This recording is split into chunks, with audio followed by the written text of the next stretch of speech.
to the cloud. All right, everybody, look at that. It looks like we're live. I hope everyone's doing good today. Welcome to Hash Church, Season 12, Episode 24. No, you are not confused or misunderstood. We had an episode of Hash Church taken down recently by YouTube. I think it was a misunderstanding. We weren't trying to sell anything. We weren't trying to promote anything of being sold. However, last episode, when we brought up Ampava's page, Prempavi, her page, and we were showing the different flowers, I suspect YouTube AI, well, they sent me a message saying exactly this. They thought that we were promoting the sales of products. So I will start Hash Church by very clearly stating this is for educational purposes only. We're not trying to direct people towards materials or cannabis. What we're trying to do is educate people about cannabis. And it's very important that the page is protected, that we don't get any more strikes, and that we don't lose any more shows. Because obviously, we've been doing this for 12 years on this platform, and we just want to make sure that we stay secure. It is scary, Robert. It really is scary. Let me know if I'm live. It doesn't seem like the chat is moving, but let's see here. We live? Yeah, looks like we're live. Looks like we're live. Okay. Let's shout out our sponsors because they are awesome. I would love to see someone post in the chat that we are indeed live. Can you see me live? Anyone? Come on now. Let's make sure we're live. Always got to make sure we're live. It says live. Skip ahead to live broadcast. Yes, we are live. Even though the chat room is not, I'm going to just revamp that. Maybe my chat. Just before we get going, let's make sure everything's good and going. Make sure everyone can see. Make sure that we're live. Like I said, this is nerve-wracking. I hope you guys are live. I'm going to look for you today, especially with very few. Okay, wonderful. Thank you. That's what I needed to see. Not seeing you guys is a little bit stressful. So thanks, Dr. Mark, who also just texted me and said I am live. All right. Back to your regular scheduled show. Let us get on this. Just got back from California, Colorado. Always a great time. Always a great time. All right, here we go. Let's do a little share so you guys can see that. Oh, what happened? There we go. That was weird. Let's stop that share because I don't think that's what I wanted to share. I wanted to share this. Yes, there we go. All right, you can elevate your solventless game at Hash Church with the Press Club. Premium lineup of rosin extraction essentials, proudly supporting the community through top-tier tools that make clean, potent concentrates a breeze. From their legendary rosin bags with proprietary pink stitch and zero blowout guarantee for unbeatable durability and yield, to award-winning wash bags, premium parchment paper, pre-press molds, and innovative Press Club rosin press for precise heat and pressure control. You know, whether you're crafting at home or scaling up, their ISO swab stations and collection plates keep your setup spotless and efficient. It's all crafted with 100% food grade dye-free nylon for contaminant-free results that preserve those precious volatile organic compounds. You can join the Press Club in championing Hash Church by heading to the Press Club today. Gear up for your next epic press. You can go check them out at www.thepressclub.co. Go check them out. Shout out to Jeffrey and the whole team over there. You know, we're going to elevate our sessions as well at Hash Church with Puffco's cutting-edge lineup, starting with the innovative Pivot, a pocket-sized dab pen that delivers the full rig experience on the go, featuring a quick-release 3D chamber for premium flavors and real-time temperature control with 4 heat presets and haptic feedback. You know, for epic group rips, we usually dive into the Puffco Peak Pro, powered by the 3D XL bowl technology that offers about an 80% larger chamber for 2 times more vapor, even heating from the sides to sort of really blast those terpenes into your lungs, and an XL joystick for fuller loads with less reclaim. That's important. Don't miss the new Proxy, aka the Core, the modular portable powerhouse with 4 precision heat settings, fast 90-minute charging, boost mode for intense hits, and easy disassembly for seamless cleaning. Perfect for any adventure. Support Puffco's game-changing innovations by heading over to www.puffco.com or following Puffco on Instagram. Yes, indeed. Well, we're not going to, slouch out on the bags. Bubble bags stand out as the premier choice for water hash extraction, and really it's no surprise why. We are the original innovators who set the standard for quality and performance. Crafted with durability in mind, our bags come with a lifetime warranty, ensuring you're covered for years of consistent use. And the team behind Bubble Bags, well, we do take pride in our pioneering legacy, backing every product with unwavering confidence and a commitment to excellence, kind of making us one of the trusted go-tos for enthusiasts and professionals alike. Seeking top-tier hash extraction results, you can check us out at www.bubblebag.com. And you can check us out. You can check out at Hash Church 10. That'll give you a little 10% discount. So go check that out as well. Thank you all to the sponsors. We haven't really been looking for new sponsors lately, but if you have an interest in sponsoring Hash Church, please reach out to bcbubbleman at icloud.com. I can send you out the deck. We can figure it out. Yeah. So like I said at the start of the episode, a little bit of a shock to the Hash Church community. Last week, we had a Hash Church taken down, and we have never had a Hash Church taken down, ever. So it gave me a bit of a heart attack. It made me a little nervous, probably going to figure out a web page with the AI guys where I can put all the episodes of Hash Church that I currently have onto a platform that even if YouTube itself decides to remove Hash Church, I feel like it's an important enough thing that we're going to need to preserve it somewhere. I have the episodes saved on my computer, most of them. So I'll probably start working with Bike and James to figure that out and see if we can't, make sure that when people want to search hashbible.org, that even if the shows aren't on YouTube, people can still search the database and find the show and the timeline. So for me, I think that's a way we can preserve Hash Church, and that's a way. You're funny, Bingo. Oh, look at that. He's already on it, mate. I'm guessing Aerial live streams is James, maybe? I don't know.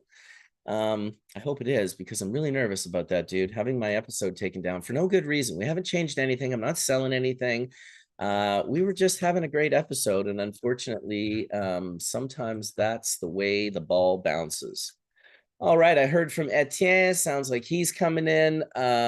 Dr. Mark is at 30,000 feet, so he'll be listening, but he won't be showing up. So it sounds like I sent this out all very, very late. Unfortunately, it's too bad I'm not on my way to Tahoe at CanMed right now, because my goodness, I would love to be heading down there to see both Colin and Dr. Mark. But I just got back from Colorado. Prior to that, I was in Indiana, Illinois. Really, I was in Illinois, but it was on the Indiana border. Ended up in Indiana a few times. Oh, no problem, James, who that's hilarious. I figured when you said it, the way you said it, how you said it, I kind of figured it out. Yes, Dr. Mark is very high. Knockoff set and a knockoff set flaking off the waterproofing. Yeah, you don't really want that waterproofing on there. We learned that years and years and years ago. Shout out to Scallywag Seed Co. You might be interested, Scallywag, in a sponsorship here on Hash Church. I know Heritage Seed Bank was sponsoring for a while. I feel like he definitely got his money's worth, and his set. You know what? That's a fucking good idea right there. Exactly. All right. Good call. Give me 1 second here, and I'm going to try to do something. Let me see.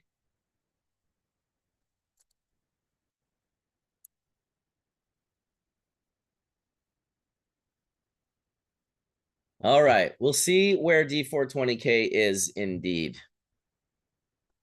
Everyone's supposed to be driving to Tahoe. Why aren't you going Goathead Gardens? Hopefully everything's okay with you. Indiana does not have legal weed, and that was the stress of being on the Indiana-Illinois border. Indiana does not have a legal cannabis. They don't like it. If you remember, the Colton family, the Turner family, sorry, Colton's mom and dad and sister and brother, those guys ended up leaving Illinois.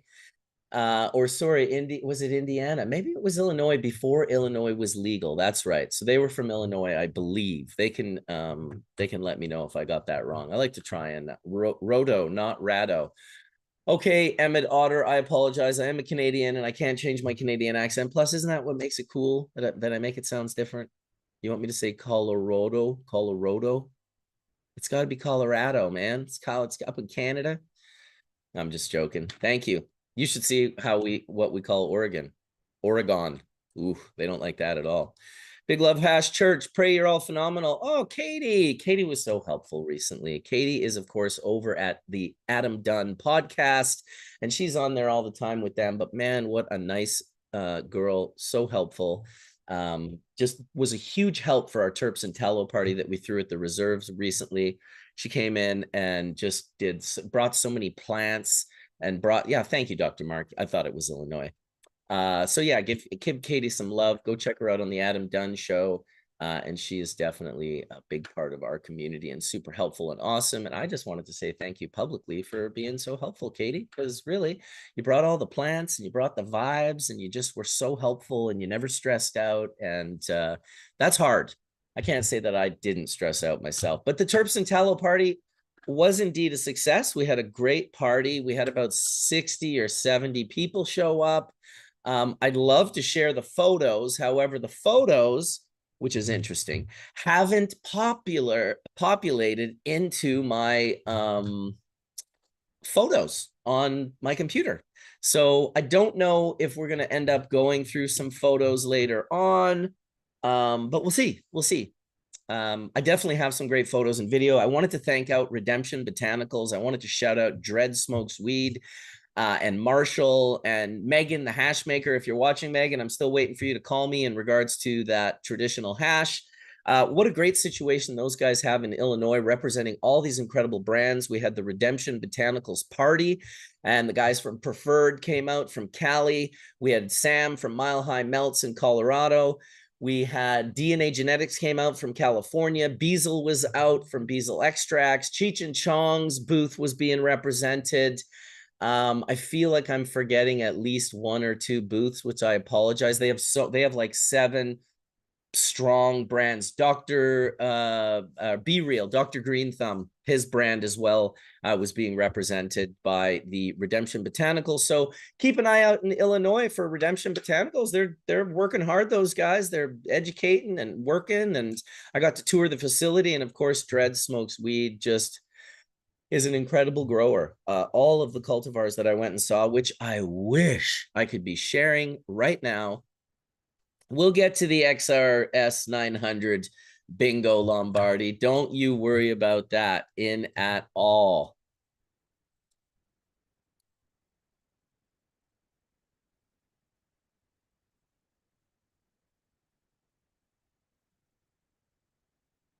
Okay, sorry, just communicating with some people. Going to get some folks in here right away. So yeah, that was an incredible little event in Illinois. I had a great time visiting this facility, working with the hash makers. I got into the lab and got my hands dirty.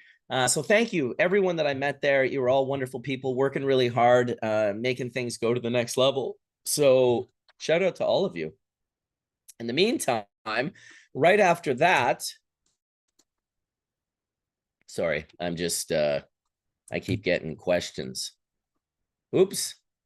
It's nice when you okay, so right after that, I split from Illinois and I went to Colorado and linked up with the boys there. My partner Dan from 111 picked me up at the airport and right to the reserve, which is always the key, and got to see Kyle. It was a very busy weekend when I rolled up into Colorado because Dude Grows Cup was on in Longmont, and that was like a 3-day event. On the second day of that event, we had buses picking up people from Longmont and driving them to the reserve because that's the day we threw the Terps and Tallow party. So there was tasting the terps, and there was Dude Grows Cup, and there was the Terps and Tallow. So there was a ton of opportunities for everyone to get together and smash dabs and smoke joints. And so yes, my motorcycle riding in Colorado was a big part. I was going to get to that. Shout out to Gingy, this 6'6" ginger kid that was working at the Eagle Rider motorcycle shop, who basically recognized me and was like, "You're Bubbleman? No way." As I'm renting a motorcycle. So I ended up hooking him up with some local jars of Bubbleman brand as a gift for educational purposes only. Nothing was transferred. No money was given. And he was just ended up being super helpful. He rented me this XRS 900 Yamaha motorcycle. I had an opportunity to rent anything. I could have rented an electric glide. I could have rented, all sorts of massive bikes, including BMWs. The BMW, I'm not going to lie, I should have rented because it had cruise control with radar cruise control. Now, the XRS 900 had,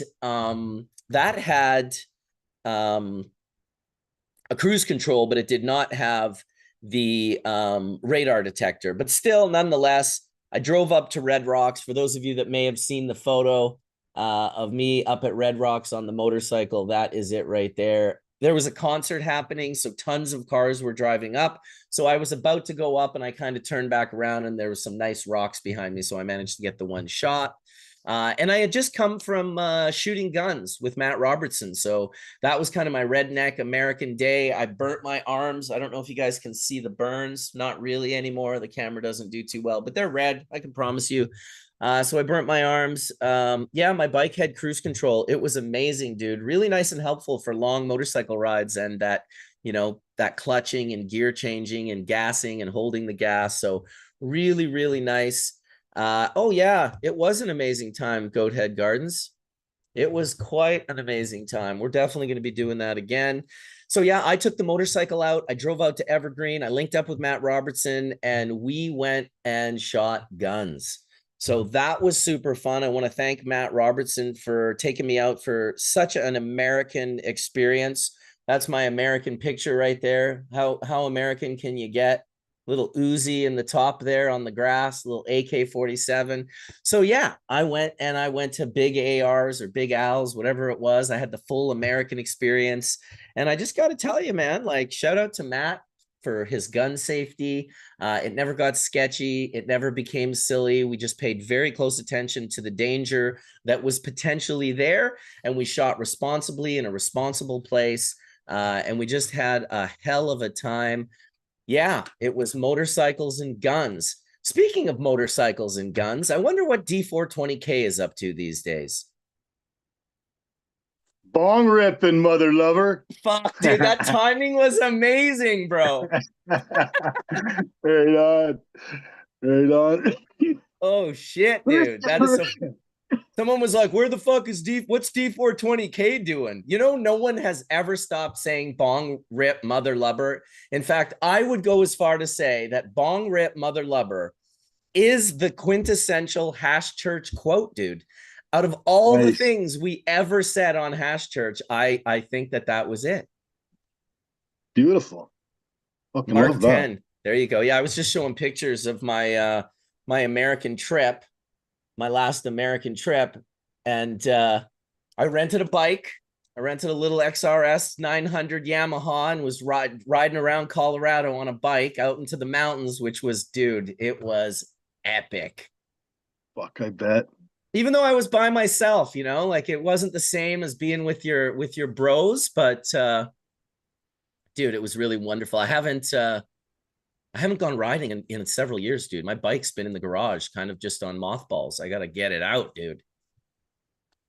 Yeah, you do. This summer, we're going for a rip. Dude, we got to, man. I would love to go for a rip. Drive up north and meet you somewhere and you got the rides. You know where to go. Meet me at Cache Creek. We'll hit tacos. We'll hit the taco stand up there, and then we'll fucking head on the tour, a food tour. Nice. Well, no, we got it. You're vegetarian still, right? Well, I'll eat some fish. Okay. I'll eat a little pescatarian. Plus, it doesn't matter. I'll go to the rib joint with you, and you can eat ribs, and I'll get fucking coleslaw. I'll catch you some fish, and we'll fucking eat it right on the side of the road. Oh, exactly, dude. With the bikes, cooking it right on the side of the road, dude. Oh my God, dude. That is amazing. I got a video on my YouTube of myself, Chance, and my dad. We went for a tour. We did the Northern Loop. That's awesome. And what a trip, man. What a trip. Like, I got lots of pictures. And then we were at Liard Hot Springs cooking up a huge breakfast, hash browns, eggs, bacon, ham slices, everything, like a real man breakfast type thing. And fuck yeah. There was a lot of stuff on those trips. You want to talk good karma, being nice to people and stuff, and just being a good human. in Yeah. general, anywhere you go and anything you're doing really does pay off when you need it. Because I was on the top, I was at the Continental Divide in BC and Yukon, and my bike broke down. And we had a time there, man. I tell you, middle of nowhere, no cell service. Had to use the gas station phone and everything like that. This guy let us use his truck to drive 4 hours all the way to Whitehorse to grab parts to see if we can get my bike fixed with his truck, with his trailer. Dude, Now there's this guy, amazing people out there. man, it was unreal. And even after that, we did a turn and burn. We just ripped up to Whitehorse and back. It's a 4 hour drive each way. When we came back, there was a fuel tanker that had spilled across the highway, and there was a whole bunch of the highway was cut off, and there was a bunch of people in the gas station parking lot and everything stranded and stuff. And Crazy. we got in there just in time with all of the supplies for the restaurant for breakfast and everything like that. And then we went in and put aprons on and did dishes and fried bacon and everything else with this dude and fed everybody that was out there and stuff. And then the guy's like, well, there are going to be a few more hours at least and stuff because he knew the highway guys and that. And he says, take my other truck there, go up that other road where there's the airport sign, an old dirt airstrip and stuff, like total Yukon, unbelievable scenery. And he said, go fish in there. I see you got your rods there. Me and Chance grabbed the rods and went fishing and toured and came back. And he goes, okay, they're going to be ready in about 10 minutes. Get your shit ready and get up to the front of the line. We did that. We got right up to the front of the line, took my helmet off to put some water in it because it was real hot. And he goes, are you ready? Put your helmet on because you guys are first. And we had the whole highway to ourselves for 4 hours. Oh my God, In dude. the up top of the Continental Divide, and it was just fucking amazing, man. Like That sounds I, epic, I, dude. I rip. You know how I rip. I go hard on Dude, that I bike. love riding with you, dude. Like it's a good Side by time. Like side, ripping up the Sea to Sky. yeah, man. Like this, it's just awesome. But when I was up there in the mountains and everything, our mountains here are beautiful, but those mountains up there are giant Gothic mountains. And I was like, I look down at my speedometer and I'm doing like 70 or 80 because I'm just in awe, looking around, just fucking amazed at what I was Dude. seeing. Dude, it can be dangerous when it's that beautiful. Colorado, dude, the mountains are 14,000, 15,000 feet, like twice the height of Whistler and Blackcomb. And it's so Wow. beautiful and epic. And it's like the tables, all I just such beautiful mountains that yeah, dude, I'll tell you, it was pay attention and be safe and be careful. I wish I was with someone. I wish people realized when you're telling these stories, I wish they could feel and understand how special it is to go on a motorcycle tour with your bros. And Oh, like what you're doing, very few people have done in the world, dude. Like a small percentage of people have done what you have done. And then to like hit the lottery and be like, go ahead, you guys are first on the fucking highway for 4 hours without anyone on the highway. That's like shit that the Sultan of Brunei would pay millions of dollars to do. oh You know what I yeah, mean? yeah, for Yeah, we're sure, gonna for close the sure. highway for the Sultan of Brunei. We're making 6 million, so it's like, or we'll just do it for D420K and chance, just for shits and Yeah, giggles because they made us bacon. yeah, yeah. Oh, and that guy, we've done this northern tour three times at least for sure. Yeah, We go up from Prince George, Dawson Creek, Liard, Fort Nelson, Watson Lake, all the way up to Dawson City, and then down to the Cassiar Highway. And the Cassiar Highway is that's like a 6 hour ride where you see maybe 5, 10 vehicles at the tops, and that's it. And this guy, all these people up there, there was people at the end of their dirt driveways out there on the road when we come by because we had a huge pack with us, and they were taking pictures at the end of their driveway, and they'd phone ahead and let these other people know, yeah, these big group of bikers are coming through. Looks cool when they're riding and everything. And that guy at the gas station made homemade cabbage rolls that day. Ooh, we're gonna have a bong rip here soon. But he met us at the pumps with all of us, did our gas, and then goes, okay, guys, come on inside. We got some cabbage rolls for you. And he made these little finger little small 2-bite cabbage rolls out of sauerkraut and everything. And oh my God, they were the best. And he just gave them to us. So every time I went through there, I was like, "You got those cabbage rolls going still?" And he's like, "No, I don't. But when you guys are coming back, I'll have a batch made." So on our way back, he'd always have cabbage rolls ready for us. This guy was awesome. You walk in, you cruise up to these Atco trailers, and you don't check in, you don't do nothing. You just go in the door, pick the key on the wall, and go to your room because it's too late or whatever, and don't want to get up and do the paperwork. And you just do it on the honor system. It is old country. It is amazing. The people were fucking amazing. The bike shops in Whitehorse can go fuck themselves because they were oh my God, Mark, this big biker dude in a Honda shop. I go in there, look, I just wanted the front wheel bearings done on my bike. And he goes, "We don't touch fucking Harleys." Oh, Them's fighting words. buddy, it's such a small town, only one way in, out, all that stuff. I'd be hiding in the bush for a month if I did what I wanted to do. You know what I'm saying? Oh Dude, boy. was the guy that gave you the cabbage rolls Ukrainian? I don't know, but he had to be from that part of the You world, know man. what we called those when I was growing up? No, Halapchi.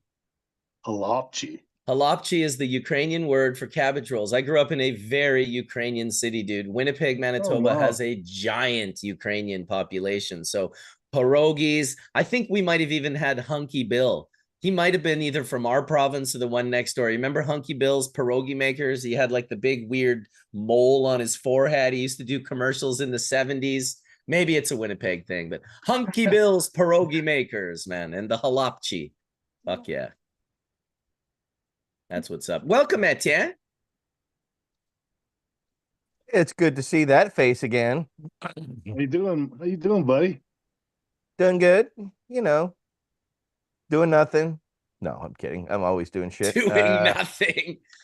Yeah. I like doing Oh, nothing sometimes. I work too I, much. I I I do a lot of doing nothing, but I do a lot of something while doing nothing. So, yeah, me and my boys been yeah, we did what's called, and in the United States, when you want to look under the hood of your government, we do these things called Freedom of Information Act requests. And so we basically say, I want to see this, I want to see this. And then I come back, okay, well, if you want to see all this under cannabis, you have to break all the things down. And basically got like a 2,000-page data dump from our government explaining all kinds of lies and misinformation about cannabis and veterans. So I'm in the midst of, my boys were in the midst of a 11 article drop between Veterans Day and pardon me, between Memorial Day and then in Veterans Day. So we've been dropping this Marijuana Moment, and Tom Angel been dropping our knowledge, and it's more, these articles are written toward the policymakers and those that are overseeing Veterans Affairs and all of that. So all we're trying to do is get more access for our veterans directly. So it's yeah, a lot of exposure, a lot of research, and just trying to make sure that we have our I's dotted and T's crossed. And then we sent at least 2 of the 11 articles that have been published so far. I sent them to all the people on the Armed Services Committee, the Veterans Armed Services, Veterans Affairs Committees, and then we have a group in Congress called the Cannabis Caucus, who are representatives who are trying to help us and push the issue forward. So sent that to them as well to keep them updated in the loop, tell them to keep an eye out for the other 9 articles. And yeah, just exposing some sunlight on a bunch of lies and bullshit and stuff, trying to make the place a little better than how I found it. I froze up for some Nice. reason. He did kind of freeze up for some reason. Right when he said he froze up for some reason, he froze up. That was pretty trippy. He's coming and going. Let's see if that video will help out. Let's try it again. Here, let's see if I can put you on speaker and see if you show up that way. But I guess I got to stop talking for that to happen. Right. There we go. There's my camera. For some reason, it decided to go a hiccup on me. Dude, sometimes the cameras like to do that, man. Yeah, they're hating my freedom. They're And hating your let's freedom. I know, right? Can't have my freedom implied upon. And Dude, I then was practicing my freedom in the US recently, brother. I was shooting guns for the first time. I know, isn't recoil interesting and painful? Oh my God, you should have seen Matt's shoulder. It looked like someone beat him up. He had like hickey blood dots all over his shoulder and his whole shoulder. That AK-47 really has a kickback, dude. I never shot a Yeah, like a 7.62s. Yeah. 7.62s. That's right. Yeah, that's how military we're all about, we don't do the metric system except in all of the military because Yeah, of I was in course. 155 millimeters artillery, right? And of course, then we fired the 5.56, which really doesn't have much. But yeah, the AK has a burst. But are you a left-handed shot or a right-handed shot? I'm like this. So this is my right hand at the front Yeah, of the you're a left-handed shot too. that's So it. the problem I had, and especially in combat and shit like that, I know it's a kind of fucked up thing to say, but because I'm a left-handed shot, the eject is on, of course, the right That's side. right. It So kept hitting my shoulder and my so head. what happens, right? Exactly. I would get the bounce back off the shoulder and get the kiss on the cheek. And so I would Oh, used to have just a whole series of red marks on my cheek from just from the kickback. So you have to get a holy guard, shit. which I didn't have. But yeah, it's a pain in the ass. I don't But think I'll be doing too much more of that. I just wanted to have the experience, and go and do that. And Matt had invited me, so I thought, well, that was nice of him. I'll go check this out. And yeah, it was just fun. We could, you don't one like of the acrid smell of gunpowder all day? Come on. well, it was short lived for us because obviously you can shoot a lot of. We had an Uzi and an AK and a handgun or whatever, so we we're shooting pretty fast. But one of the cool things I want to shout out about Matt was he told me, look, when someone showed me how to do this, because we were like in an outdoor kind of a natural range on a hill that went up shooting into the hill.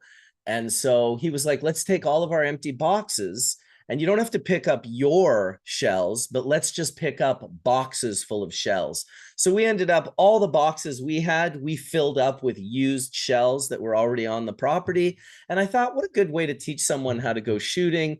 I'll do that for the rest of my life. If I ever go shooting again, I will definitely pick up shells that are just have been left out and put Always them in good the to box and police. get It's rid of them. called policing your brass. And that Yeah, is policing one your of the most, brass. well, it doesn't disintegrate, right? No, So, no, we were picking you up. I know, picked up really old ones, dude. They were like rusted out and like right. old. I grew up in the woods. So, I mean, unfortunately, I grew up in rural fucking areas where everybody hunts. So, the most annoying thing to find would be shotgun shell, casings and shit like that, hunters fucking leave out in the fucking woods. So, this is just a message to everybody. If you see them, pick them up. And if you're a hunter, pick up your fucking shit. Don't leave it in the fucking woods. It's exactly what Yeah. Marcus is saying. Teach people to police your shit. Nature, do your nature thing, but take it out of nature when you're done. Thanks. Friendly message. Absolutely. We took way more than we left, I'll tell you that much. The amount of bullets we shot out, I mean, you know how they're packaged and slid into the boxes. Well, we just filled the boxes up with the ones we found. So I would hope we found at least 2x more than may have been used by us. So that was a cool thing for him to just kind of know and teach me. And it was a small part of my trip, but it was definitely kind of a big part, like going to the Big Al's or the big, I can't remember what the store was called. It was Big Al's or Big AR or something. I'll have to look real quick here on my phone because it was, oh, here we go. Yeah, Big R, the Big R store. That was the Big R store that we went Yeah. and we Go did our get your thing. ammo and shit. Well, dude, I couldn't believe this photo right here because this is just something you would never see in a gun store in Canada. Oh, dude, that's at Walmart's. When I was growing up, you could go into a Walmart in anywhere in the South, and you go into the back, and there would be the handguns under the glass container. The shotguns and the rifles would be right behind, and you'd be like, "Okay, what you got? What's on sale? Like, oh, look, we got an AR, we got a 30-06 there, and a 14. Also, can we talk about the evil red-eyed satanic horse that's at the entrance to the fucking Denver International Airport? This You thing's really like want to go there about this the thing's Denver like International 40. Airport? There's supposedly a whole conspiracy. There's a whole underground complex for in case we get nuked. Dude, okay, Under do you know the story of this statue? I read it originally when it Okay, was well, put let up, me give but you the that cliff was notes. five, It 10 years fell ago. it fell over and killed the guy who made it, and they still put it up. No, Yeah. Yeah, the guy who made this statue was killed by this statue has got to be at least 50 feet tall, bro. Oh, it's huge. I've seen it when I've been to Denver now. Yeah. It is It's impossible to absolutely. miss, especially at night with the eyes, right? Oh, dude, even in the daytime, you can see the eyes glowing red. Apparently, my African Uber driver, he said they paint the eyes constantly to make sure they're not like drab. They want them to be bright red. He's like, this is some Satan stuff, you know? I was like, dude, No, you're it's if you probably actually not. go further, it's the Denver Broncos, the Yeah. football team in the area Oh, because I yeah. know, but it's like the Denver Broncos horse doesn't look like that anywhere else. Oh yeah, yeah. I mean, it just looks wonderfully evil. Absolutely. I mean, Yeah. they Holy like shit. let's go evil and knock it up a notch. We'll make it all black and we'll give it bright red eyes. So everybody's like, what the fuck? It definitely stands out, dude. I was like, holy shit. Not even like a football in the picture, you know, No, no, no, no, no, no, like no. No, nothing they got a else. mile Just high stadium for that. did, did you just get destroyed, D420K? I thought you took a big bong rip or something. Oh, you're muted. You're You know the muted. mutes there. I did. Oh, well, then I'm gonna join you. Woo! I'm gonna hit this one here. It's kind of creamy and yummy.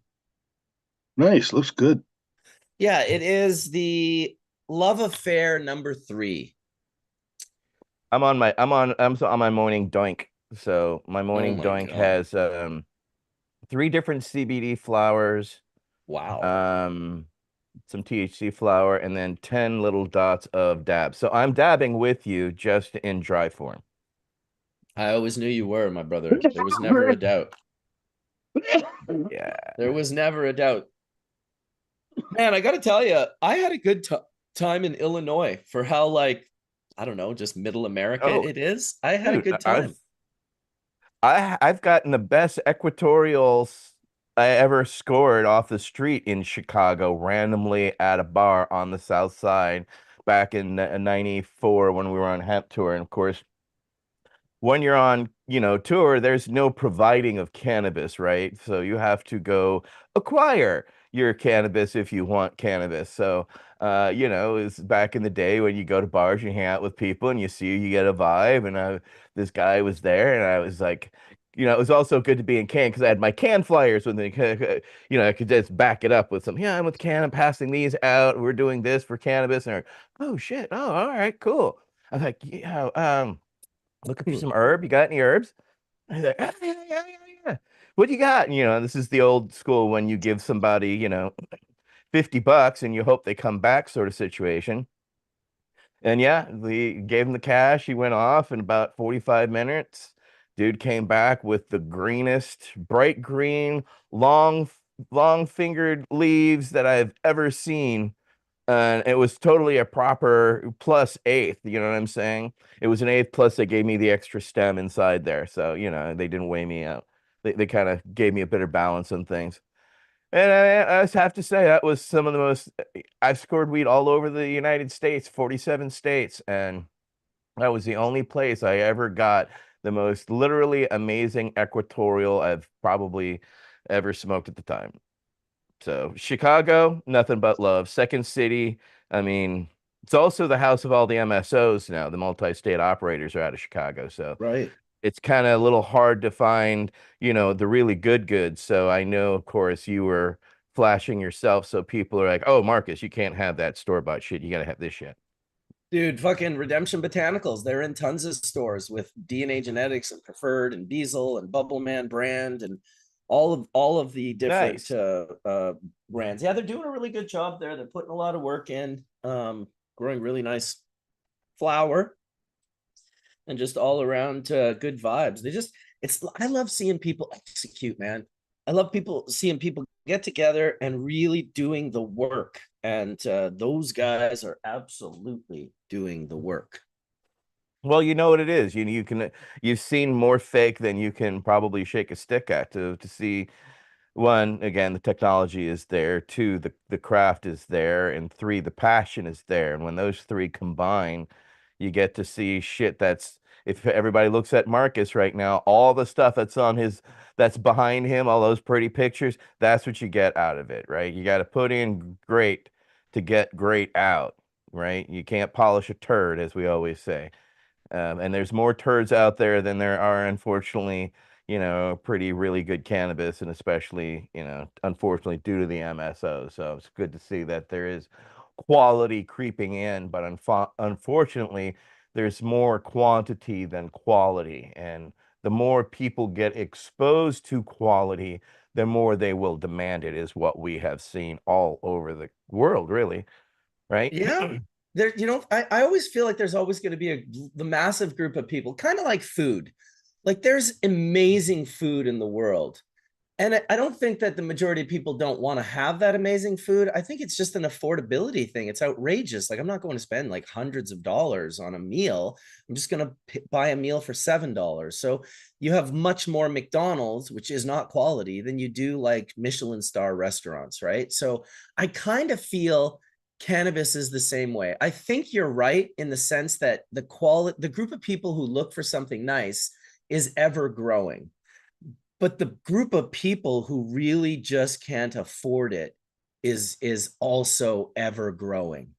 Do you know what I mean? Like Absolutely. I feel like that group's not Yeah. getting wealthier. You know what I mean? No, Like well, as it's spread out faster, and over time, and as each state, I mean, in the United States, we've got 40 states where it's medical, 24 where it's recreational. So you've seen a whole shape and re-changing of the landscape completely. Whereas 20 years ago, everything used to come out of California. So Northern California was pumping it out like a fucking, whore on a Saturday night. Nothing against whores on a Saturday night. I'm just saying very busy. how Um, prejudice of you. Right. And so now, what happened is in East Coast and other states started to establish their own markets and marketabilities. And then next thing they had good quality genetics to start with. Some people went average, some people went quality. And unfortunately, quality costs, right? Because, testing costs, and that's not cheap stuff. And then to do everything correct, right? To buy the proper equipment, right, Marcus, and all Oh those my things are God, dude. It's outrageous. significant investments. Then It's when you look at a significant. simple thing such as packaging, how are you going to package it? And what's your top going to be? Is it going to be just a standard plastic top, or are you going to overspend initially and try to do something that's recyclable, or something that is, biodegradable? Oh, they don't exist. Oh, well, there are hemp ones. Oh, but there's no hemp things that, no recycling bins that will take the hemp stuff, or manufacturers that will recycle the hemp properly. So we've got a whole bunch of problems we threw about ourselves, which I know, we're not the only country with issues with packaging. I guarantee you, I wouldn't be surprised if, the packaging in Canada is still overpriced for what you're getting and non-biodegradable. So we're left with each year millions and millions of tons of just useless crap that won't biodegrade. And that's not including the demand for cartridges and convenience. So therefore, we're going to take every single possible shitty, little metal, put them all together into these little things, and then spike them with oil. And they've become the roach of our generation that is absolutely toxic as fuck because we can't recycle them. You know what I've seen on Reddit where people will take a whole bunch of these and boil them together with alcohol to leach the cannabis out of it, because people don't know what the fuck to do with these things, and there's still a little bit of oil left. So what do I do? So we've got all these problems we've hoisted upon our own society and our own people out of convenience and demand that is unfortunately leaving future generations with a cost and and variability that is not responsible, and something that I know it's a dirty word to really be talking about, but something as somebody who's in it, I have to always point out is we're fucking up and we're not Yeah. doing better, and we Well, and could we're do we're better. part of a massive, like it's not like we started it either. It's like we've been fucking up since we were born. Oh Drinking yeah. boxes and straws and plastic cups and like all of this shit. Now, for a while they figured out, hey, I've got an amazing way that we can virtue signal and still use all of these products. We can claim that we're just recycling all of them. And then you learn that, like, it's 6 or 7% of all recyclables end up being recycled, and 94+% of recyclables get burned in a pit or an incinerator in the Philippines, or whatever company is willing to do it.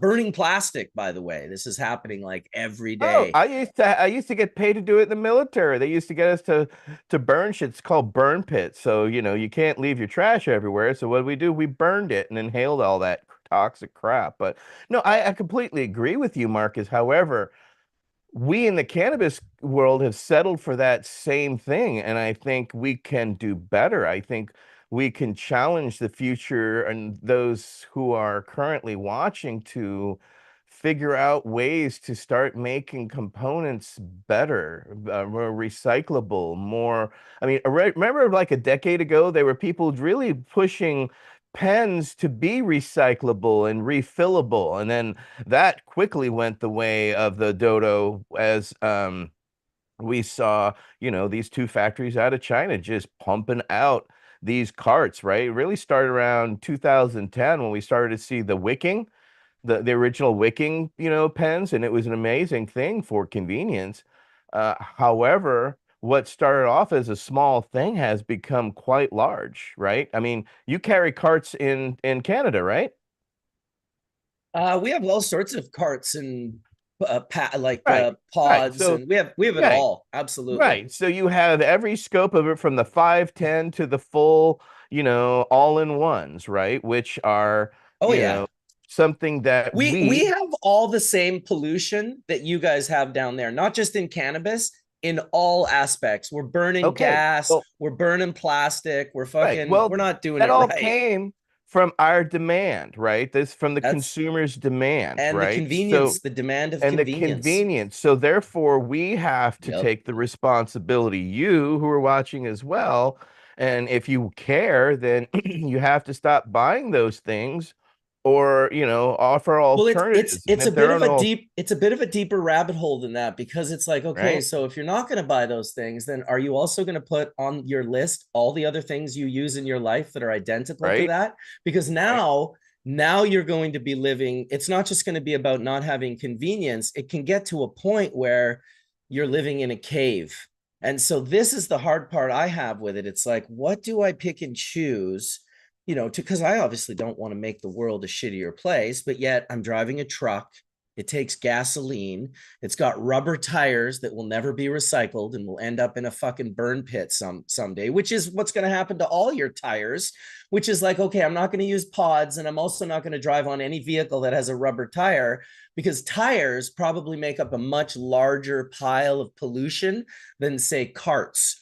You know what I mean? Like, just imagine 4 tires per car, never. And so it turns into this sort of like circular thing where, what do you do? Well, Do you you pick and know, choose a couple? Do you, Well, you you've know? seen it in where people are. Here's just an example in our own environment, right? People saw and have been using Bics and lighters for years until they realized, hey, you know what?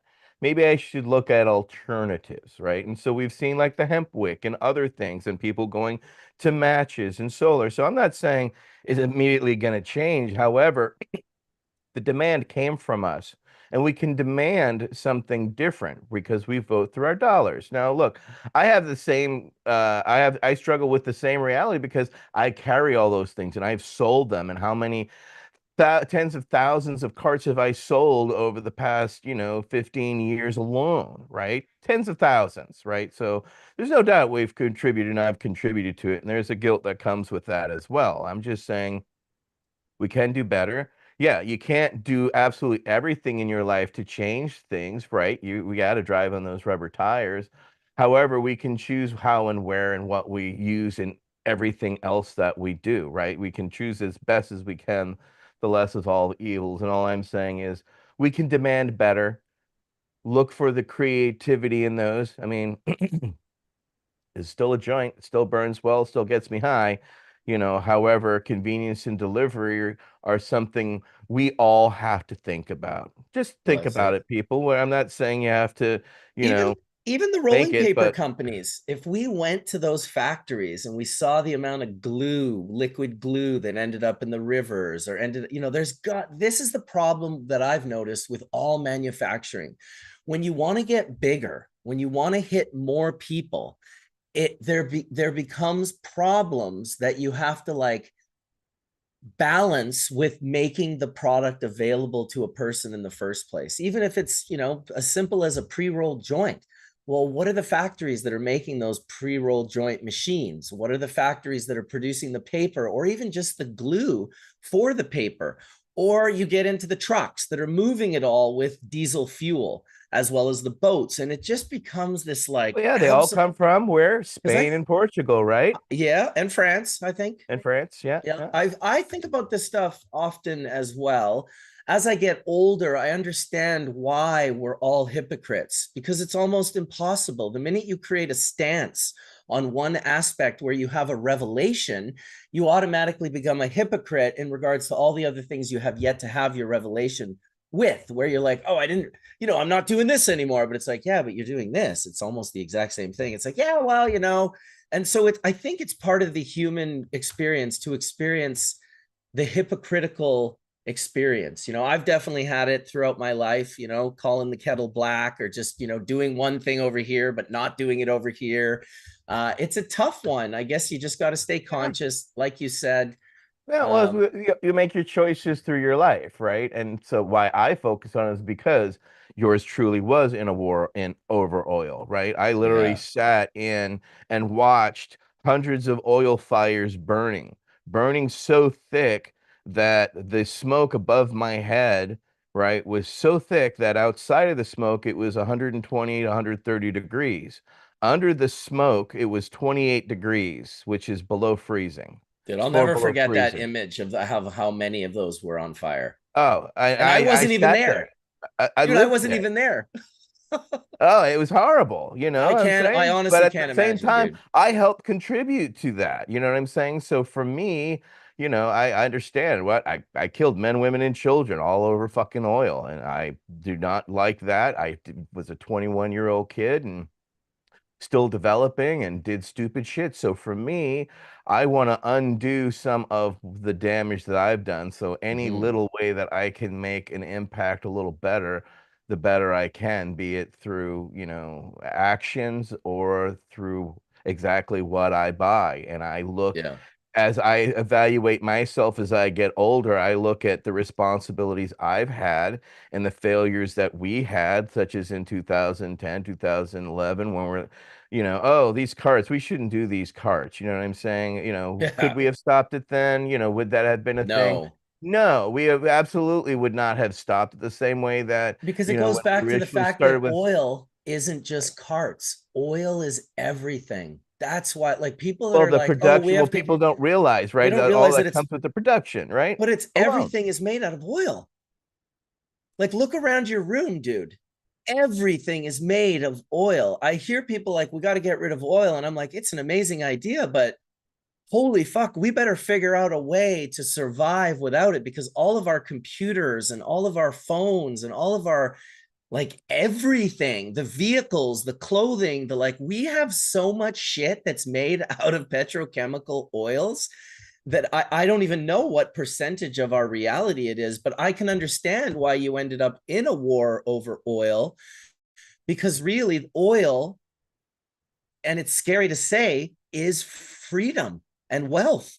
That's what oil is, because you can turn it in. It's like magic black elixir that you can just turn into 10 million different products. Turning old dinosaurs into money. I don't think they're dinosaurs. I think that's an old story. I don't believe I think Rockefeller is very smart and convincing people that oil was like limited was his most brilliant thing he did. Convince them that it's a limited resource. Okay, if you say so. How they go to war with it, how they control it, right? Like, it's a scary game, and you were definitely in it on a level that I have never experienced. I appreciate what you're doing, dude, and that you've come I out of just it as a much better person. Yeah, I don't want to see your kids and Me D2 neither. 420K's grandkids, all have to grow up and to have those types of experiences. They're much better experiences they could be having and deserve. And unfortunately, of course, all wars are about economics, and access. So, that's the problem. We've got what an overpopulated blue dot floating in the middle of space, and we're trying to figure out what we're doing, and we've been handed all kinds of problems, and all we have done is find our solution, and our solution is cannabis, and we've worked our Hear ways ya, hear as ya. well as become masters around cannabis, because that's the small way that we were able to affect and change the world. And you have, right? You've changed the world literally and figuratively of cannabis by the product that you put out, thanks to, Mila and others and the creative ideas and putting those into execution. The consumers realized it and acted upon it. I mean, how many people are watching right now or smoking hash because of the work that, others put in and made the change happen? Because, this was a small part, right? When people are like, we've talked about a lot of overwhelming things, but even so, we've each found our ways to, exist in the world with our cannabis. And not only we've done that, we've stepped outside of ourselves to help others along the way. And on top of that, they've helped you right back because of the love and appreciation that people have for great quality hash, and to have access to, once you've had it, you want it, you demand it, right? I mean, look how many hours we've watched D420K over the years, you know, doing his glove technique and everything, trying to make sure he just has a stash, right? You got to work to even have your stash if you want to do it the right way, because you know how many people don't do it the right way, right, Marcus? You had to show Dude, people how to made do it right, and you made with still have to do that. made with screens that were made of oil. Yep. Yep, tied Everything together is with, oil. You can't get it. I saw a video oh yeah. recently where a woman's like, "We have to stop using oil," and the guy's like, "What's your water bottle made out of?" She's like, "It's metal." I'm like, he's like, "What's the lid made out of?" She's like, "I'm not sure." He's like, "It's plastic." What do you think the pipes were made out of that you had that water brought to the facility that you filled it up with? Those were plastic as well. He's like, "Your eyelashes, those are plastic. The clothes you're wearing, they're plastic. Your phone, plastic." And she's just sitting there like, I get it. I want to be on the side of like, let's fight plastic and get rid and make this world a better place. But holy shit, that is a, I would dare anyone here for the next just 2 days, try and live your life without using or touching plastic just for 2 days and see, write down each time where you're like, well, I have to do this. Well, I have to do this. Well, I have to do this. You will be at like 647 at the end of the day of things that you did that you just cannot imagine. I don't That's, know if I would make the same argument about slave labor, although I will say that slave implies that you're not being paid, but I think you can be a slave and get paid too. So, in that sense, all labor that is sort of you're doing that you don't want to do, whether you're doing it against your will or being paid can be against your will. You don't want to do it, but you got to do it because that's what fucking we got to do. So for labor, that's a tough one. Obviously, being forced to do something is much worse than having the choice to do it for money. But we get ourselves into these situations where we're getting paid to do things for decades of our life that suck our soul right out of our bodies, that don't bring joy or happiness. I'm a living tribute to that right there. Oh, really? Tell me about Like, that. the last job I was on, I was hired. I operate equipment because it broke my back and my neck and dislocated arms and all that kind of shit. And I went from construction work and labor into heavy equipment operating for the last 18 years. And let me tell you, I went up there to run hoe, and there was too many hoe operators, and I was either going to be the lead hand laborer and go for that, and we were doing civil work, pipe laying, and all that. And I haven't done physical labor in 18 years, 20 years. And let me tell you, for 3 weeks, I suffered. And I mean, I fucking suffered. Just walking up into my travel trailer, 3 steps. I had to have both feet on one step at a time and then up and then up. I couldn't just walk up like it was nothing. Fuck. For 3 weeks, all I did was basically go back to my trailer, lay down, go to sleep, wake up real hungry, pig out on something, and go back to sleep and repeat. No weekends off, no none of that. 20, 30 days at a time. Did it for 2.5 months. Fucking man life. It sucked. It Holy sucked. shit, dude. But let me tell you, after the 3 weeks of doing that, I was looking forward to more. I was like, yeah, I fucking did it. I did this. I made it through it without dying because I felt like dying over and over and over again. Of course, you Back evicted in, weakness out of your body, dude. You evicted death out of your body. That's what happens. well, it was a struggle, but I did it because if I didn't do it, the bills wouldn't get paid. Nothing would get paid. I'd be homeless, living in my truck. I'd probably end up losing my truck too because I couldn't afford insurance or gas Uh, or whatever. Because that hustle for the weed, that's not happening no more.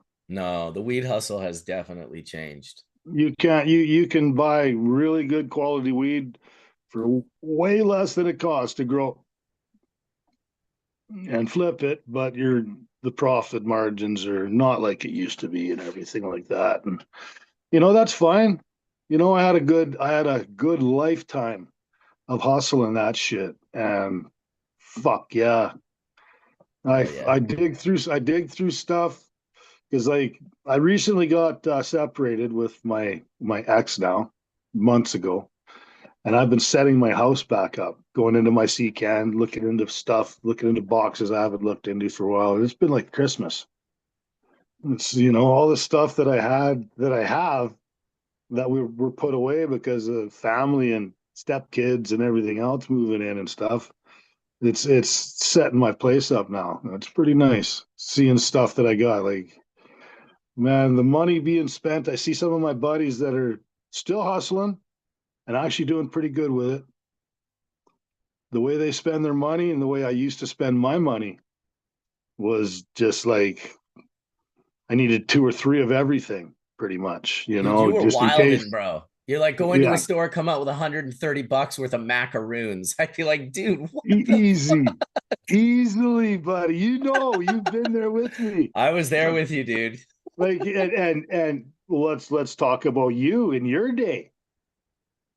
Yeah, Like, yeah. I dropped some weren't you funds. splurging fucking thousands of dollars on homeless just for feeding them and stuff? And they got so fucking picky that they were like, oh, I'm vegan, or I don't like this, or I don't like that, and they were fucking putting in orders, and it was just like, oh, fuck off, man. Like, come on.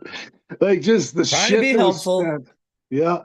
But now the money that I make laboring like that or operating, I got a few jobs lined up here. I'm waiting to start operating again and stuff like that, service trucking. But I hold on to that money like both fists, both hands. There's no way no one's getting that money out of me. And spending it on something, it has to be a need, not a want these days. Otherwise, you're wasting your money. Yeah, easy thing to do. I was thinking too, our money is also made out of oil here in Canada. We have plastic money. Fuck. I'm not Yeah. trying to like, I just like, fuck, dude. Like, it's Oh just so yeah. ridiculous. And What are that you gonna do? comes from Just the trade? inverse. You guys gonna trade in gold coins now and silver and Well, I palladium? don't know. I don't know. I Well, do like the idea. Go ahead, D. even gold and silver, is that really the commodity we want to save up, or is it supplies? Is it survival? Is it I think it's the needs, kindness. the needs, and the sharing and all that sort of stuff, right? Like, there's a lot of rabbit holes with this conversation that can be done, but put it this way: if you're a man with a family that are starving for 1 day, 2 day, 3 days, 4 days, and you got a guy that's beside you that has some supplies that isn't sharing and isn't willing and everything like that. I don't know what kind of, there's a lot of men out there that would do bad things because they have to. And they would go into some of these places and try to ask. And if they couldn't ask, there would probably be some death on one side or both, Some because taken. It's definitely a that's part of right. what's going on in the world right now. I had a conversation with my That's neighbor right. yesterday about we were just talking about like cows and meat and the cost of meat and kind of how it's like subsidized and how if the cows were just If the cows were just fed grass, it would be great. But then it's like, they need to concentrate them. And when they concentrate them, well, then they need to feed them grain.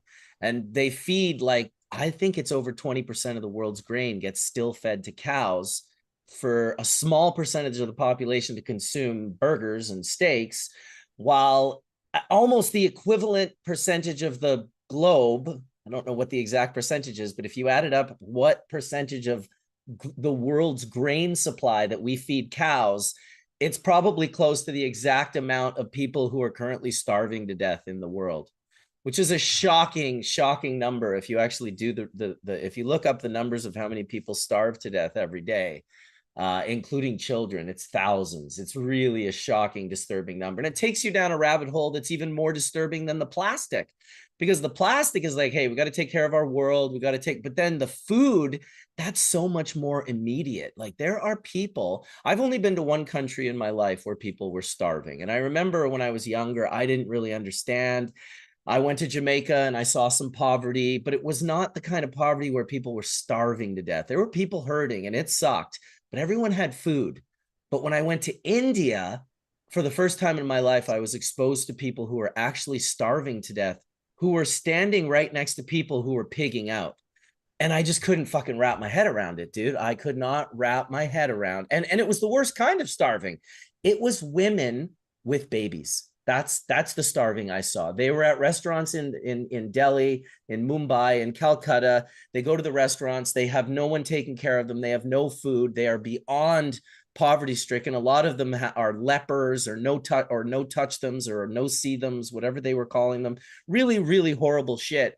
And it like, I'm sure the same way war, had this massive effect on Etienne's soul, so too did just going to India and seeing that and not being able to do, like, I'm telling you, dude, it's one thing to be like, oh, I'm going to help the world. It's another to go and try and help 100 million starving people. It's like this impossible task. We used to have children just standing on the side of the roads with their hands up for anything. And that was during war. And of course, what do? You give them whatever you can. It's a child, you know what I'm saying? Sometimes it was a pork MRE because that's all we had. But, religion doesn't know starvation. How about the amount of, another rabbit hole too from this, right off of this path, the amount of human meat that's allowed in the fast food products and the burgers and everything, the percentage of human meat that's allowed in these fucking meats. Dude. Why is there even a percentage of human fucking meats? They have in it. that. And what's 6% of 2 billion burgers a day? Just asking. What is that? How many humans? Yeah, it's bizarre, dude. Toilet clean is people.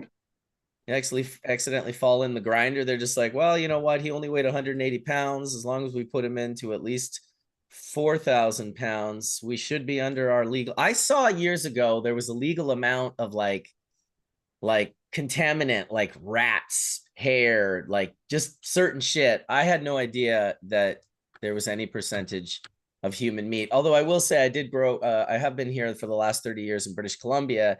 And we, of course, had this incredible man by the name of, oh God, what was his name? Robert Picton, this insane maniac serial killer that was murdering Indigenous women and then feeding them to his pigs. And then he slaughtered the pigs and sold them to the Overweighty, which is was a big grocery chain here in British Columbia. So it's likely that I definitely ate some of that. Oh my God, dude. I guarantee it. And there's 1,000 other rabbit holes from Robert Picton and his farm. Oh yeah, right you're down right. to politicians, dude, politicians, gangs, police, everything. Everything that you could possibly think of on the dark side of things, and zero on the light side. I know. Zero. Nothing but I'm surprised nobody's made this into a movie. Oh, there must be some documentary on Picton. There's movies on it. There's documentaries and stuff made into movies type thing, movie docs and that on it. They're guaranteed. And the biggest part of their investigation that was hindering them was the egos of the higher ups and the guy that was helping, and there was actually his program was working. and did work in capturing Robert Picton, but the bigwigs that they treated that guy like he was some kind of piece of shit, like he was some kind of internal rat in the office, and they treated that guy like hell. And he went all over the world and has caught serial killers with his program that he puts in his computer and does his forensic stuff, whatever, and it fucking works. So that's another rabbit hole right there. There's nothing but rabbit holes in the world these days. There's Well, you know nothing they're what? making. Go ahead. Go ahead. There's nothing they're making that isn't to hurt us, to harm us, to get us on pharmaceuticals. Unless you're growing it yourself, harvesting it yourself, the whole fucking works. And it's a lot of work for some people too. Well, you know what? That is a lot of work. And I remember Johnny B always would promote, he's like, anyone can grow weed. And after a while, I was like, dude, I don't know if that's the truth. Like, this growing weed thing is like, it's really taxing. You know, it's like anyone can grow a plant out on their deck. I definitely believe that, but not anyone can run like a 5 or a 10 light show. There are people who have disabilities or who have age, who have sickness, who have a variety of things where they can't do it, or they're just busy. That's Or a lot of 100 work. light show, or a few hundred light shows in Yeah, different oh my buildings, goodness, dude. I in remember different my parts of friend the province just and running everything else. 75. I remember Blackpaw running 75 when he was in his 60s, and that was like it was a lot, dude. Him and his wife were having a hard time running that many lights by themselves, and now they felt the the weight of those guys came from the BC Compassion Club, because they wanted to produce the best medicine they could for these vulnerable people that Hillary had collected to sell cannabis to. And so that was what drove them. That was the thing that made them feel great. But it was also the double-edged sword that made them feel like they couldn't stop, and that they just had to keep going and going and going, because if they stopped, that 100 and whatever pounds for those 2 or 3 months would have been noticeably missed. So, yeah. Crazy. So do what you Well, can where you can, people, is all we're saying, is that, that's it. we've all read about these horrible things. So, and we're talking about it. Of course, this isn't the most fun hash church to necessarily have, but this is another way of saying, do something, find a way to contribute and make life better, make the world a little better in your way. We found all our way and we shaped ourselves, our ways, right? Marcus is a vegetarian, right? Has talked about it for years, as well as, he used to be anti-joint, but now he smokes joints. So When did I life. was that never happen? anti-joint for you. I was just When anti-joint for me. when did that happen? When did Oh you yeah, you haven't decide been I'm gonna around, fucking D. smoke a joint? Yeah, he's been smoking J's for a few months now. He I've decided to seen finally. that. I've seen him spark up. I'm like, what the fuck? When did this You got happen to and explain why? yourself to All him, right. Marcus. I can't Okay. tell your bud what the No, fuck's up, no, man. this started. Okay, funny enough, I think I might have a bud of this right here. What did I do with It was the that haze. bud? It was and it wasn't. It was a collection. Okay, here we go. All right. So first it's got to go out to my buddy Jay, who I was actually visiting yesterday, and he gave me this flower. And this is called Please Wash Me. Let me see if I can get the camera to focus on it. That's Nah, I weird. mean we can see it's a bud. It's not gonna go sexy, but Sometimes it'll at least, get a little cleaner. But anyway, it's a really nice, dense bud. Like, this bud is so dense, bro. I cannot even tell you. And it's just like musky, dank, like, it's wonderful. So he gives me a bud of this. I would say that was back in October of 2025. It's in a bag just like this on my desk. I'm doing nothing with it. But the first time I smell it, my mouth waters a little bit. And I'm like, that was weird. I was like, fuck, I almost like want to smoke this. I was like, I'm not going to do that. Then a couple months later, I'm now going to America for the first time in over 28 years. I'm going to Las Vegas. And I go to Las Vegas and I meet up with Caleb from Hash Church. Caleb's awesome. He's like the least Las Vegas person you could ever possibly go to Las Vegas to meet. Like, me and him could not have stood out more like sore thumbs walking around in this fucking alien world. Anyway, he comes up to my room. I got a balcony and he's like, hey, I got some flour from Tom Hill. Tom Hill's the sativa grower. Tom's been doing these pheno hunts for the last couple of years on these hazes. And he's got the X, the double X, and the triple X. The triple X being AKA the Calypso haze. I look at these jars and my mouth is watering, bro. I'm like, holy fuck, I got to smoke one of these. But I don't. I don't smoke one of them. I go back to Canada. It's December, end of December. Now it's January. My mouth is still watering from those hazes. Every hash church, fucking Caleb's pulling them out and showing them in jars. And I'm like, where did that fucking please wash me bud go? And I'm looking around my desk and I'm like, oh, there it is. And I went to my buddy Merlin's maybe a week before, and he had a party and he put one of these Crush 2.0 grinders, the Cube 2.0, on everyone's desk. It's this, dude, this is the greatest grinder ever. I got to get you one. It's got no corners, so your fingers don't hit the corners when you turn the grinder. It's so fucking good. In fact, this guy has sponsored Hash Church, and we have 100 of these with the Hash Church logo coming soon. And I will 1000% get you one of those, buddy. Both you and Nice. all the Nice. Hash Church regulars, I'm going to get one too. And then I'm going to put a few of them up for sale for a good price to make them available to the people who are watching. But anyway, I just grind that please wash me butt up, dude, with this grinder. Perfect grind. I've got my, it's funny how it all kind of happens, but my buddy gifted me this a couple years ago. I mean, I get 1,000 of these, but I throw them all away. But for whatever reason, I kept this one. This is from the dry sift guy in Amsterdam. This guy's father actually wrote that incredible comic book on cannabis that we shared some years ago. Anyway, little rolling tray, grinder, found a pack of papers from like Canna that they gave me in a swag thing. And, now I'm using the OCBs, but I rolled it up and I smoked it, dude. I rolled it up and I went out on my deck and I smoked it and I didn't hate it. I liked it. It was like a warm hug. It was like a grilled cheese sandwich and a tomato soup on a rainy Vancouver day. I was going to say tomato soup too. Yeah, fuck yeah. So that was the beginning in January. I haven't smoked a ton of joints since then, but I've certainly, then Tom was like, oh, I heard you like the haze. I got a buddy in Canada who's got some phenos and maybe he'll send you a clone. Well, not only does the guy send me a clone, he sends me an ounce of haze, like so generous. So now I'm smoking haze joints. I'm like it is the haze that I love the most. That being said, last night I smoked a mango something joint. Today I smoked, today I'm going to smoke this one that I rolled that will be the Please Wash Me. It's a nice way that I can experience my friends who grow exceptional flower but don't make hash. It's a nice way that I can still enjoy that product. It's a very nice way. I have people have been giving me flower. You have probably seen it many times. I probably gave you the flower.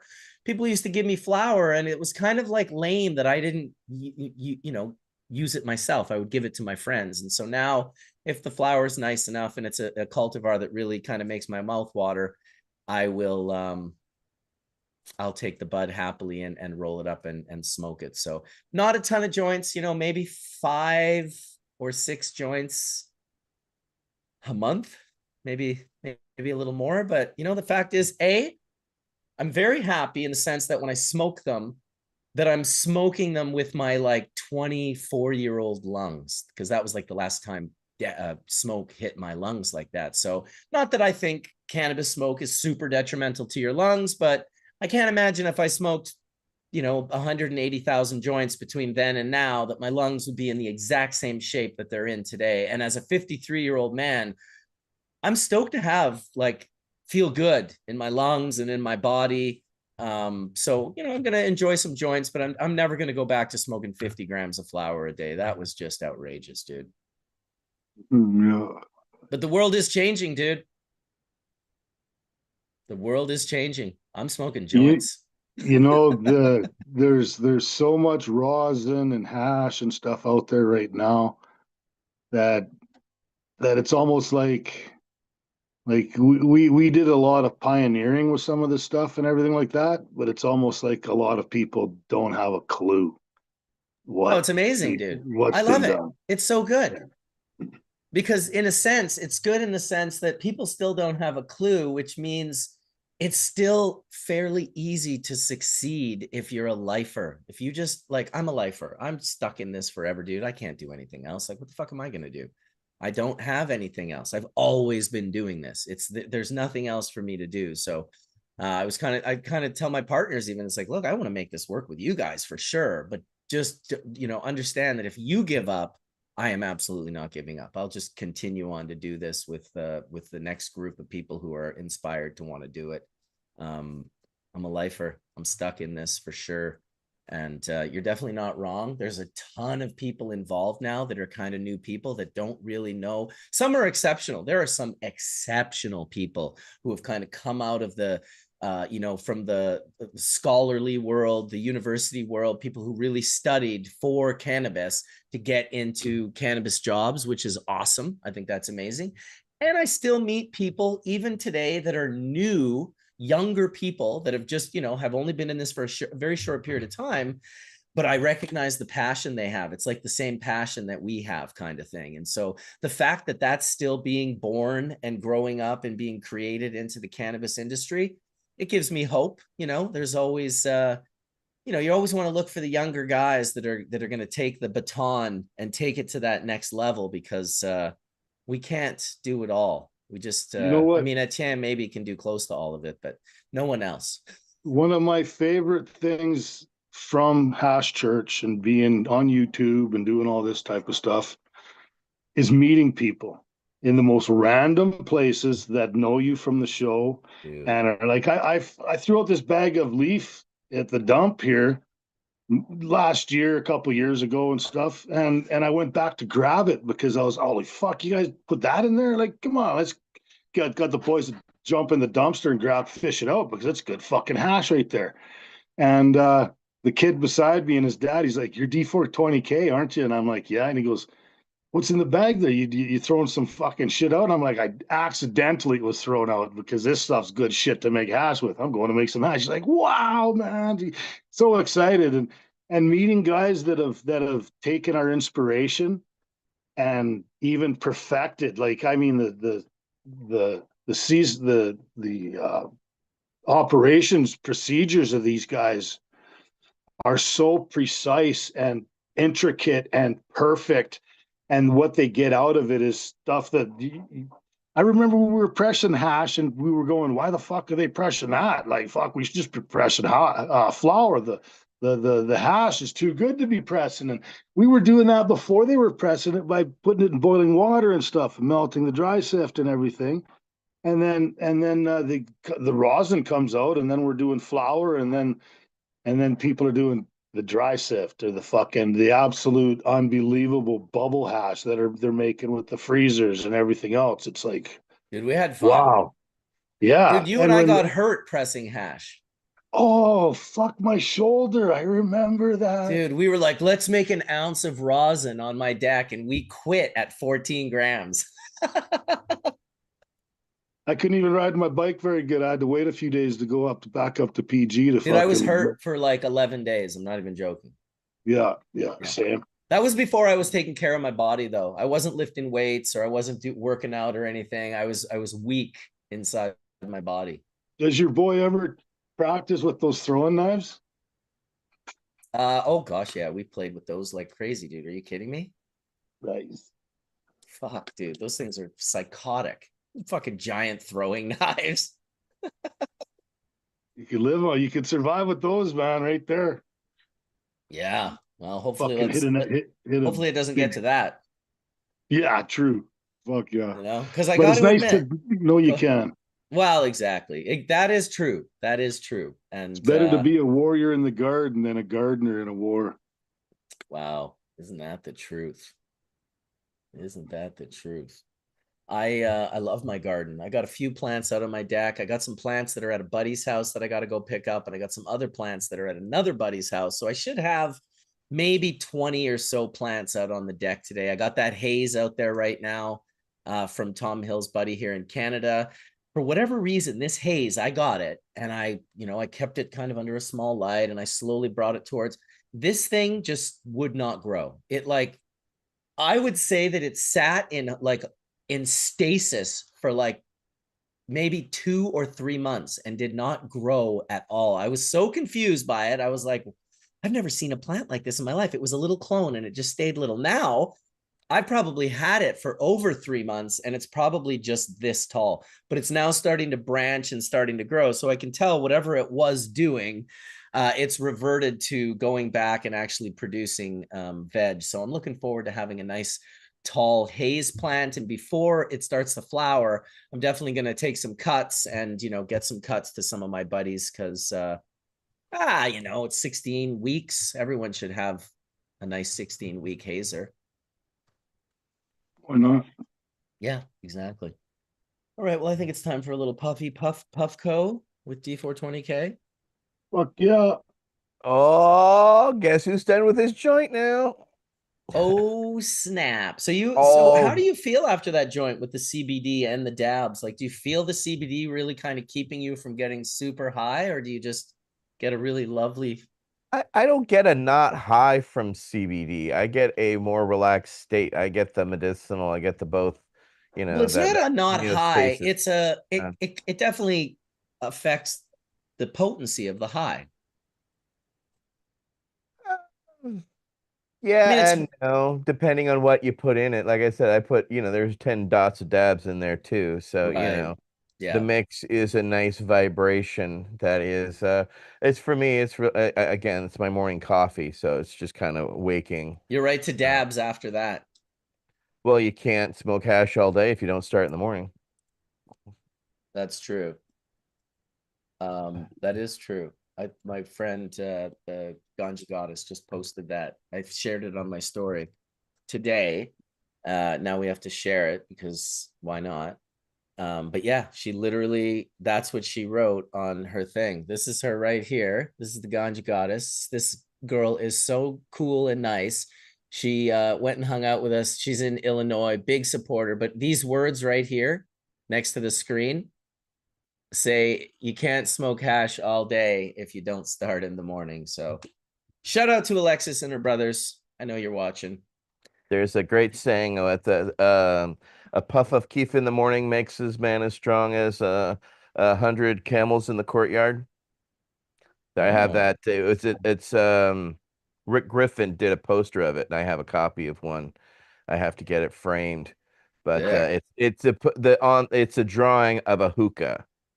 Did you get your hash church picture from Scully Vibes? Yeah, I have to frame that, and also Me so too. I'm gonna frame that, and I'm gonna frame all of my mossy giants, and I'm gonna Yeah, start replacing my art around my room with that, because my friend Michael is sending me a Doonesbury and a Bloom County that are both cannabis ones, wicked. and so I'm framing those too. So I have so many, things I need to frame that I need to just start Dude, doing it. do it, man. We did it at the reserve. Kyle has so many incredible. He's got so many Scully vibes. He's got Vincent Gordon's. He's got Chris Dyer. He's got like just incredible art all over the place. He must have like 10 or 15 Scully vibes, and they are awesome, dude. That guy, I really, really, really like Scully's art. Yeah, I've got a couple of Alex Grays to print up too. That yeah, I like and appreciate good art too. Yeah, and especially more modern stuff like that. It's really, to get and capture stuff like that. It's hard to do, and to get collections of it. Yeah, I get why people do that too. What you puffing on? Oh my God, I'm puffing on the Love Affair 3. This one right here.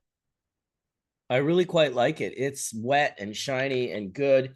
It's not easy to, What makes it a love affair? I always love hearing how genetics come about. you know what? I don't know. My buddy brought me this. He brought me a bunch of different dabs, and unfortunately, a ton of them smelt and tasted like carrots, i.e., he aged it poorly. It's that carotid. I don't know what exactly it is, but it's not fresh, good, new rosin. And so those I didn't hit at all, but a few, like 3 of the jars, one was like this love affair, one was a lemon runts, and one was called something loud. London Loud, and it was like the lightest, yellowest color of rosin that I'd seen in a long time. All three of them were very, very lovely. Actually, he also had one, a Talimon, and that one was the best. It had a beautiful, strong banana flavor. But unfortunately, you know, that was 4 of the jars were great, and 4 of the jars were literally like carrot terps. Never fun. Have you had dark rosin that you liked? Yeah, I don't know. Yes, probably. I can't, there's been some for sure. I don't know what it is. It's not just psychological though. There's definitely something to do with like when the like, well, for instance, when the terpenes that Tony made were clear, they were my favorite. And when I started trying other people's terpenes that were yellow, I didn't like them. And it had nothing to against the color yellow. I mean, yellow gold is usually really good in the world of hash, but in the world of terps, it's subpar. You know, it means that something's been heated too much that the degradation is now visible. Whereas, you know, when you're running that through the -80 Celsius chiller and you're precipitating those terpenes back into a liquid, they precipitate back clear. And that I really like. Really, really like. So I don't know. I mean, I definitely like dark hash. You know what I mean? Like I can definitely say I love dark hash. Rosin does not age well. It's something I prefer to preserve. I don't like to age it. In fact, I would rather preserve bubble hash than age it as well. But when it comes to Now, the when you say that, how would you preserve it for somebody who's just watching and wondering, how would I preserve this? Well, preservation is going to be coolness. So it's a cold supply chain. So you're going to want to put it into now, if it's flour, you can probably get away with a fridge. But I will say there are a lot of hashes that are of too high a quality, and most rosins will be that way, that cooling them is only going to slightly preserve them, and that actually freezing them, getting them in a much, much colder environment, just an environment so the volatiles aren't moving like this. You know, if they can be moving like barely moving, then less degradation over time, more preservation. So for me, room temperature or warmer is going to be your cure. You can do it in a bit of a colder environment. You could probably cure in like 2 degrees Celsius, just above 0 in a fridge. There's still curing that's going to happen. I put 6-star bubble in a fridge one time and it started caking to itself in the jars. We had to pull it out immediately, receive it, put it back into jars, and then put it in a -40 Celsius freezer. And only then did it stay in a powder form. So to me, preservation is as cold as possible, and curing or, you know, aging is like, you know, at room temperature. I will say that this hash that I've had sitting at room temperature for quite a while now just smells like the most quintessential like Indian Nepali hash. I can't even get over it. And this is this is what hash does. We are used to hash that has been aged for fairly, like, it's not like these people in different countries have this super quick process of growing and making the hash and getting it to market. It takes, sometimes it would take years. You'd get the hash, it would be a couple years old, they cured it, they aged it. Well, when you age out all of those, it's funny because new hash is all about preserving every single monoterpene, terpene, terpenoid, thiol, thiolate, ester, aldehyde, preserving it all. Old hash is actually about curing most of them out until you're left with a very specific group of volatile organic compounds that are able to stick around the longest. Beta caryophyllene, that's why it's peppery. Beta caryophyllene, why do they train drug dogs with it? Because it's the one that transfers the most, it's the one that lives the longest, it's the one that sticks around, it's the funk. It just hangs out. It goes from bag to hand to shirt to hat. It transfers better than any other terpene. And so that's what the drug dogs are training these, were being trained with back in the days. So hash, on one end, traditional hash is very much like a very specific volatile organic profile with the majority of everything removed. New bubble hash and live hash rosin is all of it. It's all of it. So they really are different ends of the spectrum. And as a hash lover, I appreciate both ends of those spectrums in a big way. So preserve your bubble hash and your live hash rosin and cure your old hash. This now is 8 months old this fall. It's been just sitting in an open bag at room temperature. This one, which I think was a higher grade, it actually, there we go. Look at this fucking thing, dude. Nice and glossy. Dude, that is the funk. So soft as well. It's very soft. Oh man. Yeah. Look at D420. His mouth's open. He's like, Oh my God, dude. It's just beautiful. Not for sale, just for educational purposes. Bubwham. Oh my God, dude. that hashishine smell, huh? That hashishine, Well, it's just that old school hash versus the new school hash. They're such different things. And I just want to see a large, I will tell you, if you are in the hash world, you're a young hash maker and you're trying to make your play, don't ignore the roots of hash. Don't ignore it. Learn to pay homage, learn about the cultures, learn about the people who were involved, and then learn about the techniques and learn about how to make hash like that and learn to have a relationship with hash like that that is not the rocket ship to the moon. Okay. And sometimes I feel that, I don't know if a lot of us are OCD, autistic, whatever you want to call it, but we're definitely a very unique group of people who seem to be called to this. And I think that the same way we find this incredible value in these high grade full melt bubbles, static sifts, and live hash rosins, I think a lot of people are missing the value of traditional hash and how it could help them kind of relax, not take these rocket ship moon rides, but a warm hug, a grilled cheese, and a tomato soup. It also has its value, and it took me quite a while because when I wasn't smoking joints, I also wasn't really, I was still making traditional hashes, but I wasn't smoking them as much. And it wasn't until I came out with the product Hash Hits that I learned to open up this door to having a relationship with hash that is not the highest grade hash in the world. You know what I mean? It's mediocre to the people who are at that level. They look at this and think that's just mediocre at best. But what I would say is they're missing something. And I'm not missing it anymore. This one is Bubble Up, 44% THC on this one. Oh, there we go. See how it's doing it for hash, but it won't do it for fucking bud, Etienne? Must be my camera. Definitely you could see the hash there for sure. It looked Dude, like chocolate on the inside. Oh, dude, it feels like just so yummy and good. Not to mention, what a nice thing. I gave a piece of that very hash to my buddy Mike recently. It was his birthday. I didn't get to go to his birthday because I was in Colorado, but I did get to give him, my wife brought him a nice little piece of hash in a jar, and he just thanked me for it the other day. And what a great thing to be able to do. One of my favorite things about federal legalization is to be able to gift product to people, my own handmade, made by me. Here, I can just give you this. I think I can give up to maybe an ounce, I believe is the limit. So and I could mail it across the country to Newfoundland, or I could send it up to PG, up to D420K. Hey, D420K, is it true that they scooped up all the homeless people in Vancouver and brought them up to PG? Or are you seeing that? Oh, buddy. Did they do that? We are so close, this whole community, about getting together.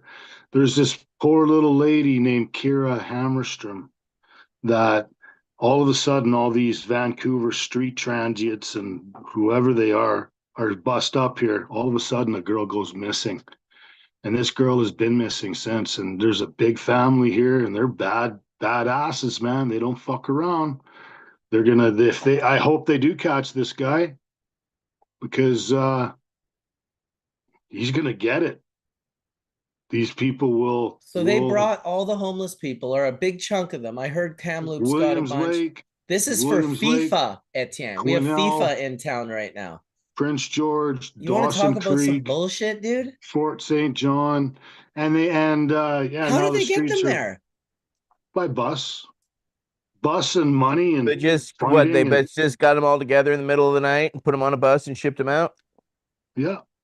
Yeah, and then they got a tent. They got tent cities everywhere. Well, these tent cities, they built tiny homes. They set up like 4 or 6 Atco camp trailers, brand new. Everybody's got a room, a bathroom. Like they're fucking living large, man, for free and everything. Every single time for 5 years, for the whole time they've had Tent City there, those buildings would be burnt to the ground within a month.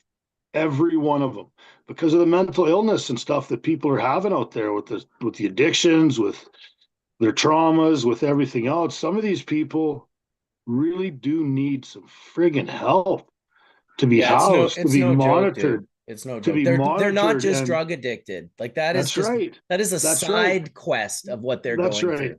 through. And the drug addiction to the guys that are up here, like yesterday by Costco, the fentanyl hump of the back, the lean. There was this dude that was almost bent right over, and his whole spine and back looked like something off of like a reptile show. Like it looked like something that he was mutating into a fucking dinosaur or something like that. It was a big lizard of like it's just horrible. And that's the drug addiction part, but there's the more of a majority of the mental illness that's going on out there. And with that mental illness mixed with drugs, milked with alcohol, mixed with homelessness, mixed with despair, hunger, like, man, I don't know how they can get away with doing that stuff. They can send billions of dollars to anywhere for wars and for foods and for Dude, for everything else. soccer. And that's for soccer. For Why fucking can't they just soccer, bro. why can't they spend money on building more hospitals and Because listen, places for these guys? the sooner you can acknowledge that the people who rule the world are possessed Oh, by demonic intelligence, the yeah, that's sooner you, obvious. Yeah. yeah, so that's why. That's why. They're fucking demons, dude. Yeah, they're harvesting children and everything like that, selling human meats to McDonald's and Dude, Wendy's and and all people those know it, places. and people, it's like, ah, whatever. Yeah, they, the Epstein, when those Epstein files came out, I thought, oh my God, this is gonna rock the whole world. Everything's gonna collapse and crumble. And it's like all it really did was get everyone focused on one guy, where it's like, dude, isn't there like thousands of people like that were doing that, like in those files? What is It's going like on? the Picton. Picton was That's what I'm saying. He was the protected, dude. That Epstein's. guy was so protected. First of all, the amount of like high level, the police chief used to go and hang out at Picton's, bro. The police chief. It's like, what? So this is what Etienne was saying. You gotta find the positive. It's good not to ignore any little bit of good that you can do in the world is better than bad, obviously. I mean, look, it's hard. It's easy for us to sit around and say, listen, it's easy for all of us to listen. Hey, you're right. This homelessness is horrible. Like these people need help, but like, how many of us are willing to move them into our homes? Right? It's like, ooh, well, I don't want to go that far. Isn't there another way I can help? So it's just impossible to be a human being sometimes. The more you know, the harder it gets. It's almost ignorance is truly bliss. Remember when that piece of shit in the Matrix rats on everyone and he's eating the steak and he's like, even though I know this steak isn't real and it's just a computer telling those synapses in my brain that it's delicious, he's like, I don't care. You know what I mean? Just like, Yeah. oh, dude, that's it. He's why the world is so fucked right now. That whole metaphor of him doing that to his crew and for like so he can enjoy steak and shit is just absolutely unbelievable to me. That Matrix movie hit hard. Perfect description of a rat piece of fucking shit. Yeah, exactly. The ultimate like, oh, what are you doing? And sending those like robot demon things, those, it's not like they just sent like the police to kick their door down. It was like, this is like some crazy next level Terminator shit. Yeah. There's a conspiracy that a Black woman wrote the Matrix and the Terminator movies, and that they are connected in the sense that it's like the Terminator movies were first, and then the Matrix is what ended up happening afterwards. And I guess, her story is that she had it taken from the Cameron or whoever it was that did the movies. But definitely an interesting little rabbit hole to go down in regards to those two movies, because they are on another level. The Matrix and the Terminator. Let's not go there. Who knows? Maybe we're there. Maybe we're all in little orbs right now, thinking we're out in the world living and moving and talking and doing all of this stuff. But really, it's just a computer telling the synapses in our brain that this is what's happening.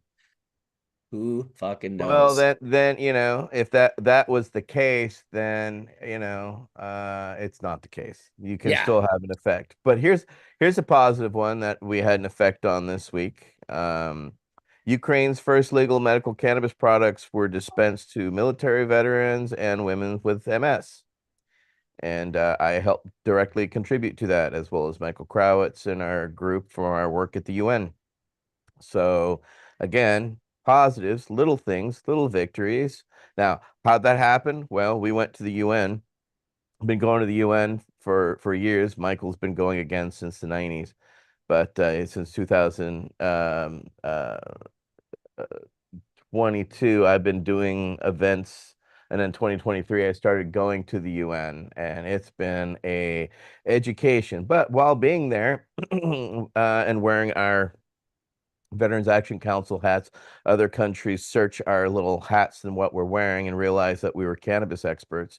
So we were then, introduced by 4 different people, representatives from the Ukrainian government that were looking for medical cannabis. Then they got their medical cannabis, but they didn't have PTSD. So we've provided them with information regarding that. And so to see this week that they're, people with MS and veterans are getting cannabis due to our work directly feels pretty damn good. So I highly recommend that pretty damn good feeling by contributing and doing something. You never know.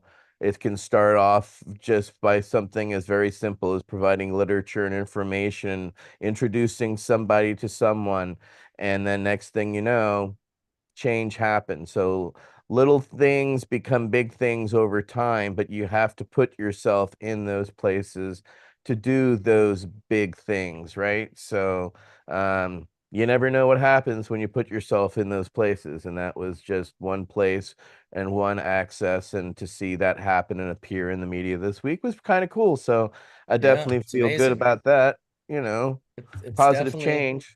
yeah, that is positive change. I feel too like the more that we have these particular positive changes, the more we can take care of the most vulnerable people, the more we'll get to the population of the world who shouldn't have to wait to become sick to enjoy and love cannabis. And we will start being able to just making it accessible for everyone is so important. I don't want to wait until I have some sickness or disease before someone's willing to, I'm in Canada, so it's a little different. We have full access, but the rest of the world does not. A lot of the rest of the world has no medical, right? That's like the worst. And then there's a huge part of the rest of the world that is just medical. I found when it was just medical, it was decent. But once it became recreational in Canada, it changed. Now it was something substantial. Now it was about preventing sickness rather than creating it through the consumption of alcohol. It was actually about you could prevent it just by eating gummies or enjoying a spliff. These are things like that people don't really know until there's a massive amount of people who will not use cannabis until it becomes federally legal. And that blew my mind in Canada. I didn't realize that. It grew a bit with medical, but when it became federally legal, I'd see people I never thought in a million years using cannabis. And I'd be like, well, why are you now just using cannabis? And they're like, well, it's legal now. Just so matter of factly, like so deeply like, oh, it's legal. I'm like, that's the only thing that was keeping you from doing it? And they were just like, well, yeah, that was a pretty big thing, man. Like I got a job, I got to go over the border, I got this, I got that. I can't, that was just not worth the trade-off for me. But the minute it became federally legal, all of a sudden, a huge percentage of people were willing to try it, which I think is why it was easy for companies to come in and grow lower grade flower, because it all still sold to these people who didn't know any different. And in their defense, it was very similar for me. I smoked Mexican brick and, you know, like just, I didn't smoke the best weed my first time. Personally, I kind of had to build up to it. I didn't have someone to hold my hand with weed. I didn't have a Berkeley's patient group that I could come and buy curated fucking products from California. I was like a little 15-year-old kid that had zero connections. And I just had to find the sketchiest people that I could find. And they usually would be like, oh yeah, I'll sell weed to a kid. Thank God for the sketchy people. You know, back then I might have been judging them a little bit, mostly because I was terrified. I'll never forget this guy Brad I used to buy flour from in Winnipeg, and he had a really weird face. And I found out later that his whatever these bones are called under your orbital lobe, your cheekbones, they were like smashed out of his face. Like people smashed him with a 2x4 because he like was so sketchy, robbed them, did all sorts of bullshit. And this was one of my first weed dealers that I got weed from. It was just like, oh my God. Like you should not be sending young people to places like this. Imagine that's they just don't understand the picture. The prohibition mindset does not understand that you are sending the lamb to slaughter when you prohibit. You create pathways where the lamb goes to slaughter. You create a pathway, well, you create an environment for a very parasitic group of people to take advantage of a very green group of people who are just like, which is kind of what happened in the legal market with companies selling, you know, just the swag of the swag and people buying it to the tune of millions and millions of dollars. It's pretty shocking, but is what it is. It is what it is, Etienne. Anything new in science this week that come up? You know, I am in that science group that you just joined, which is just like I have a hard time keeping up with that group. The one that Stefan runs, the homeostasis group. It's very like it's just nonstop. Cannabinoids may help protect the brain. I don't know how new that is, but research suggests cannabinoids can reduce neuroinflammation and oxidative stress, two processes linked to neuronal damage. Neuronal damage. Michigan weed growers shopping its property to data center developers as the cannabis market crumbles. No. Michigan's rough. I love how they say the cannabis market crumbles when they just issued a 24% tax for the cannabis industry to pay for all of the roads and potholes in the entire state of Michigan. There's like no other group they're collecting money from for that particular process. Now, correct me if I'm wrong. I heard this from people in Michigan, in the mitten, as we call it. For those of you in the mitten, I was over here. This is how they do it in Michigan. Did you know that, Etienne? They'll tell you where they live in Michigan by holding their hand up and be like, oh, I'm up in the UP. I'm over in Monroe. We do this in West Virginia because I used to go to college over here in Morgantown. Do they do that? Here. Yeah, because it's shaped just like that. This is the state of West Virginia. Yeah. I wonder how many states there are that they do that because the mitten. Well, I'm from Louisiana originally, so. Oh, shit. That's hilarious, dude. That is hilarious. I guess this would be California. I don't. Oh my God. Bent. Oh, hello. Who's that? D4. You're muted. This is Joe Dirt. Joe Dirt. Oh, Joe. Hi, Joe. You're a cutie. How old is Joe? He's three or four. Dude, you got a little buddy there? Oh yeah. Do you know Dad, come here, girl. One of my favorite runs on Blackcomb Mountain, which is going towards Seventh Heaven on the upper road. You can drop into this run called Where's Joe? And Joe was a pipe that Ski Patrol had hidden on the mountain years prior. And people would go and find Joe and have a puff and then put Joe back away. And it was in fact my buddy Joe, who we were skiing together, who told me that story. And I dropped in with Joe. Shout out to Joe Wozni. Rest in peace, brother. We miss you. We dropped into Where's Joe? We looked for the pipe. We couldn't find it, but that's an awesome name for your dog, dude. Joe Dirt. Classic. We have a mullet on him and everything for Joe Dirt, right? And then this is Dabs. She's like 8 years old. Scruffy old girl. Dude, so you got your dogs back? Yes. That was I just said I'm gonna come down and get my dogs. And I'll come down with like 30 people and we'll stand out front of your place and have a barbecue and a hangout right in front of your house until the neighbors call the police. And I have the paperwork for the dogs and the police will come and they'll ask what's going on. And I'm just here picking my dogs up. I got my paperwork here if I need to prove it. And that's about it. And then she'd give them up. But, and you know, the whole situation, man, we won't get into on here. We'll talk again, but, everything's worked out in the way of my dogs. She took my big screen TV too. And you know what? I just went and got a 75-inch big screen went from 60 to 75 just yesterday. So I was like, you know, whatever. Material shit I do not care about. But the dogs, she was holding them hostage for $10,000 trying to get 10 grand out of me. And I was just like, and then 5 grand. And then I was just like, no, I'll just come down and have a nice peaceful little hangout in front of your house and make you look like an idiot. You're muted. You're muted, buddy. I said, I'm just so glad you got Dabs and Joe Dirte back. It's Dirte, right? It's French. Joe, yeah, yeah.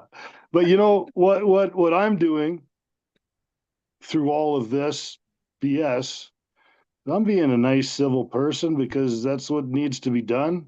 I don't want to split those dogs up because one's hers, one's mine, and those dogs are just perfect together. You should see them play fight every single day. They're just little nuts. And you know, they're the only two dogs that I know that screw without her being in fucking heat. You got the dog Like screwing over there. it's fucking hilarious, They man. just love each other, man. That's all. They do. That's exactly it. So we're sharing the dogs. I give them to her for a couple weeks at a time. I take them for a couple weeks at a time, back Well, and that's forth, right? nice. Well, kind of has to be like that, you know. I know the feeling that I get with my heart when they're not around, Dude, and you're a reasonable dude and you have empathy, bro. Like for someone, dude, you have come a long way. I will say that about you. You have come a very long way. For someone who would have been willing to choose violence like maybe 2 decades ago, to be able to oh be yeah. like, oh, you know what? I know how it makes me feel. So I'm thinking about how it makes her feel. And even though she did me so dirty, I think she should have the dogs too. That's the bigger man right there, dude. Well, I'm just doing it not to even be that. Just I think it's normal. It's a norm these days. It's what happens when I'm like this. It's you know the stuff that happens when I break down in the middle of nowhere that I'm literally looked after like I'm a long lost son or relative from the 100%. fucking guy and stuff like that. And the people, like, it's just good luck, man. Man, sometimes I'm struggling to pay the rent, but it always comes. Here's a story for you. I'm up in Dawson Creek working at a job that's only 2 or 3 days a week. It's not doing enough. I got a $6,000 engine I'm fixing in my truck so I can use it for work. And I don't have it. I'm borrowed my buddy's truck. I'm in between jobs and I'm thinking to myself for a couple of days, holy shit, man, well, how am I going to get that truck fixed? And I'm driving from Dawson Creek, Prince George, and through the Pine Pass by Powder King. And there's a small 3 kilometer cell service area. And I got a call and I answer it and it says, this Darren Massey. And I'm like, I just usually hang up on these calls because it's usually some kind of scammer. But I said, yeah, this is Darren. What's going on? And this guy says, well, this is such and such company and all that. And he says, you're pre-approved for a loan that you could pick up if you wanted to anytime and all that. I go, a loan for what? Well, what are you talking about? And he explained a little more. And that guy approved me, right? I pulled over on the side of the highway while I was in cell service still. And that guy approved me a $7,000 loan, which I went there the next day when I got into town, signed the papers, had the money in my account, and had the money to my mechanic and fixing my truck. Things always work out. They That is really do. wild, dude. If you believe, you know, Well, there's here I say it all the time. It's not even, it's about when you manifest, and this is, I believe this deeply, that you won't recognize how it comes. and you'll almost be given an opportunity to push it away because you're not recognizing it, right? This is why Jesus always showed up as a bum, as a homeless guy. He'd give people the opportunity to treat him poorly, at least metaphorically, if it happened or not. The story is the same story. You could have easily just fucking fuck you and hung up on him. But for whatever reason, you said, well, yeah, this is Darren. What's up? And then now you have you manifested that, but you also, it's like when we manifest it, it's like we're always given the opportunity first to fuck it up, to shit the bed, to be like, to choose violence, to choose like, nah, fuck you, and hang up and just be like, fucking scammer, or not. Maybe it's a $7,000 loan that's going to relieve pressure off of you like you wouldn't fucking believe. But it showed up to you through an Indian call center. Do you know what I mean? Like where you're like, fuck, this is like gotta be a scam. It's never passed hello. Never. But for some reason, without thinking, you were able to get past hello. And that's the only reason it came through for you. So that is, if anyone watching the show, if you want to know the gem for today, I'll look right into the camera when I say it. The gem is that you will not recognize your manifestation. If you're trying to get somewhere, you might manifest the very thing that looks like the opposite of getting there. So make sure that you are open to everything and that you're willing to not choose. You know, I'll use the story that I told recently about Miles Davis and Herbie Hancock. Herbie Hancock was young. He was playing for Miles Davis for the first time, maybe ever. I don't know, maybe the first few times. You can Google the story. It's called, you could Google Herbie Hancock wrong note. Anyway, Herbie Hancock plays the wrong note while they're jamming. They're playing this incredible song. He plays the wrong note on his keyboards. He's fucking mortified. He can't even think about it. In a split second, instead of Miles Davis playing the next notes that were supposed to be played to make Herbie's wrong note sound wrong, Miles plays different notes that makes Herbie's wrong note sound right. So what Darren did when he got the call is he played these notes. Instead of listening to, oh, this is the wrong note, I'm going to play a bunch more wrong notes. He played the notes that made that wrong note sound like the right note. And when you do that, you unlock the opportunity. Because of it, Darren got a $7,000 loan. For me, I started bubble bags. When that happened, I got arrested by a police officer with 16 pounds and $6,000 cash on the side of the road. And that was the beginning of bubble bags, which was the beginning of Hash Church, which was the beginning of, you know, everything that I've done with Bubbleman brand since that. It all really like was blown into reality by my manifestation of first getting busted. And I would have never, ever, ever thought that my manifestation would show up as Constable John Lowe on the fucking side of the road in West Vancouver on that fateful day in 1998. You just never know, man. And that's just a drop in the bucket of things that happen all the time. Yeah. It's just the way it is. You just gotta have the right mindset and not be negative and jealousy and greed. Well, it's temptation. All of those things I just put into temptation. And it's like you're tempted to play the wrong notes. You're like, you hear this note, you think it's the wrong note, and you want to play more wrong notes. And it's like, don't do that. You might have manifested this, you know. That's why I love jazz. It's improvisational. This is why I love jam bands like the Grateful Dead and String Cheese and Fish and Billy Strings and all of these different types of music, because they're so improvisational that in the moment as they're doing it, they're opening doors that would otherwise, you could not just start with opening that door. You could never start a jam at the 36th minute of the jam. You have to play the first 35 minutes to get there. And so I love improvisation and I love pivoting and I love, you know, making sure that, and that's why I think a lot of the cannabis people, why, you know, we're resilient, is because we are really, really, really willing to pivot and do whatever we got to do to continue to, you know, have this relationship with cannabis. Yeah, well, that sucks, dude. Sorry to hear Grant Wiedner, who got busted with 40 pounds in 98. He was 18 years old. Damn, I'm guessing those maybe weren't your pounds, or maybe you were highly advanced at 18 and just had 40 pounds. It's random to cuff young bucks.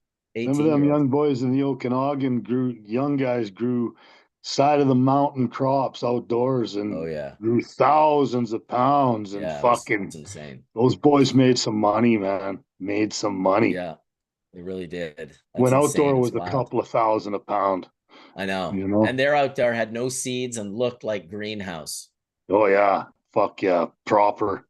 Yeah, fucking A. I miss that. But at the same time, you know, I've been going to facilities. I was in a facility the other day. What facility? Oh, I was at my buddy Jay's house the other day, which was great. I was in the whack visiting his place. I got a bunch of full melt bubble from him. It's actually down in my freezer right now. Otherwise, I'd be smashing it right now. He also grew this flower, these papaya something buds, and this please wash me bud. He's got all the Grandmaster LEDs, top and bottom, under canopy. He's like, dude, there's no small buds. I'm like, dude, that's what I told you, bro. If you put lights on underneath the plants, I don't know why it took us so long to figure out, like, oh, if you put lights under the plants, all the small buds somehow end up big. It's like somehow it's their lights, bro. That's what's growing the plant, giving it enough of the right nutrients. So I went and saw that. That was nice. I also went and saw a really nice facility in Colorado recently. Shout out to Ja Chin and his company Cherry, the company he works for. Shout out to Vincent and Andrew, the owners there. Got to meet them as well after I did the tour. These guys are doing great things in Colorado, growing beautiful flower, a lot of beautiful products. They press rosin and make bubble and do pre-roll joints and trim this and flower that. And so just a really nice facility. Once again, I had my photos upload into my thing here, which is so strange that it just won't sync. Maybe if I close it and reopen it. But yeah, got some great photos there. Really nice, beautiful flower. What I'm noticing, and maybe it's just where I get pulled to, the more and more grows that I go to, regardless of size, the flower is exceptional. People are really starting to get how to grow flower on a larger scale. And this is something that, of course, Skunkman Sam always preached from the mountaintops, that you can grow fire in fields. You know, a lot of people that I knew in the industry were like, I don't think you can. And then I would always say, well, maybe you can't, maybe I can't, but there definitely are people in agriculture who can grow, you know, fire material in, you know, on acres, at least a couple, you know, 2 or 3 or 4 acres easily. I don't think that's too big. Just reading the chat. It all starts with smoking hash in the morning. Well, I know I started this morning bright and early. Etienne came in with the hash infused flower CBD THC ripper, and now he's hitting his he's got his Puffco custom top. Look at that. If you hold it low enough, you can think that it's a glass pipe. I might have to get into you know what? I'll put my custom top on, bro. Just because I haven't hit it in so long. Check my, hey, D420K, did you go away? Because you're going to love this custom top. Check this shit Right out. back. Nice. Oh, that's hilarious. It's a Bubbleman. Uh, that's funny. That's nice. Isn't that funny? That's great, man. Yeah. Yeah. Kind of ridiculous. Oh shit. I got this bad boy here too. I can hit the mothership. Look at that fucking thing. Very nice. Smells a little resiny. Might have to clean her up a bit. Also got this little guy sitting here. I love this little guy because it just fits in my hand. But we'll hit the Bubbleman. Let's do a rip of the Bubbleman. You can't smoke all day if you don't start in the morning. That's kind of the motto of the day, it seems. Goat, who just mentioned that in chat. My big brother loves collecting Coleman lanterns. I'll have to buy him one of those. You can get it at Hemperco Tavern. Hemperco, which I think is a very mainstream, like China glass company. They got in touch with me. These companies have been getting in touch with me for a very long time. And I usually go on their website and I look and I'm like, oh, this is just like really like nothing that I'm really going to enjoy. Well, I got to give it up to Hemperco because they surprised me. First of all, what I was doing with them, and I'll be full disclosure, I was getting stuff for my uncle. My uncle's a hermit. He lives in a cabin. You know, he doesn't, you know, he's not buying a bunch of glass or whatever. So what I got him I got him 2 of these Hemper. They were like, we'll send you whatever. I was like, well, I like those Hemper bongs, the Bubblemans. So my uncle has 2 bongs like this. They aren't Puffco tops. He's got one that's about this big and one that's about this big. And then they threw this in for me. So I got 2 bongs for my uncle and 1 top for me. So, you know, honestly, and I'll be very honest, it's been great. It hasn't like broken. It hasn't like chipped. There's no weird paint on it. It doesn't taste weird. It doesn't, you know, like I've been harsh on a lot of these companies. That being said, I have partners in China. We make lights in China. I make equipment in China. When you have the integrity, you can make great shit in China with the right partners. And this fucking thing is thick and feels good. And I'm not usually one to, you know, to promote the China glass, but you know, these guys are doing a pretty cool job. I also don't think that a product like this is really taking away from the North American glass blower. It's, you know, like copying everything they do is definitely shitty, but if you're making your own, you know, kind of cool little tops and stuff, I think it's kind of cool. And so there it is. I'm going to hit a Coleman right now. If you're watching Uncle Gio, this one's for you, buddy. I did put a dab in there. What are you hitting there, D? Mothership ball rig? Or you're muted. Nice to see you today, Darren. You too, buddy. My brother. My brothers. Puffing on the Been way fucking too long, sir. Been way too long. Yep. Well, life catches up and takes a hold and control sometimes, right? And then it's sometimes to try to make it a little different, make some changes. Changes are good. One of my favorite Ozzy Osbourne songs, Changes. Yeah, you Might bet. have even been a Sabbath song. Was it Sabbath? It was a Sabbath first, yeah. It was old. But It was Ozzy, old, yeah. It was Ozzy, yeah. Love that song, dude. I was a big Ozzy fan when I was like 9 years old. Like, and Black Sabbath. I got turned on to Black Sabbath so early, which led me into kind of all the metal bands. Yes, single source. We're trying to get into Ontario. We're working on it. We're in the middle of applying to the OCS and the SQC to get into Quebec and Ontario and maybe BC. I got to phone those guys and see what's going on, but we're working on it. Yeah, good old heady glass. It was nice. I still love it. Don't get me wrong. I got my ship and I got this old Max Poland double bubbler, which is like as heady as fuck. It's got the crushed opal, old school Max Poland marble, like just fucking epic work all the way around the pipe, both chambers, right to the bottom. Just I'll always appreciate glass like this. It'll always be kind of something that I have, and I've got a box full of it up there, so I'm hoping eventually to get it all out. Maybe I'll bring it to the reserve in Colorado, bring it over there and put it on display, and it's better to have it than just in boxes. But I have some beautiful glass in the boxes up there, that's old Marcells and things that were just sparse back in the day. It was like a unique time when we were all buying glass, like fuck, these pieces over my shoulder right here. Remember these ones, D? These ones sold for like, I want to say $250,000, like all 3 of these. And we're smoking out of them like fucking mad at that one hotel. Absolutely. And the food, yeah. like the charcuterie boards, the fucking $12, $14 grilled peanut butter and jam sandwiches with no crust and a glass of milk at the end. Like the fucking food.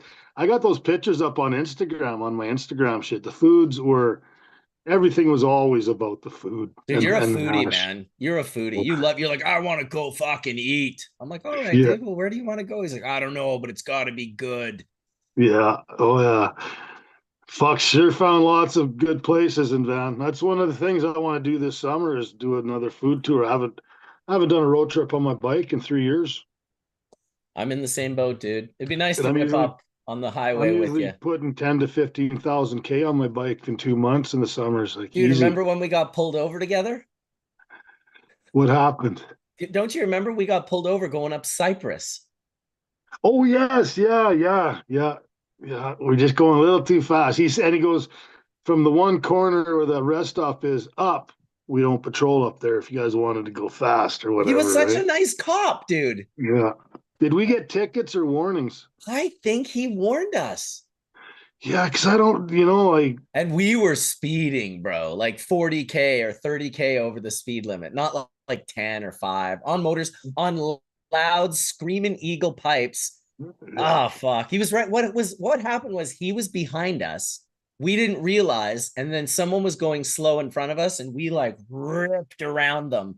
And then he pulled us over. Yeah. That's a funny experience to have with you, though. Fuck, now me and D are just fucking dealing with this cop. Oh man, I've had some dealings with the cops on the side of the road. I had this guy, the CN cop. Okay, I didn't think CN cops had much jurisdiction in all this outside of the CN yard and the railway tracks, but they got a lot.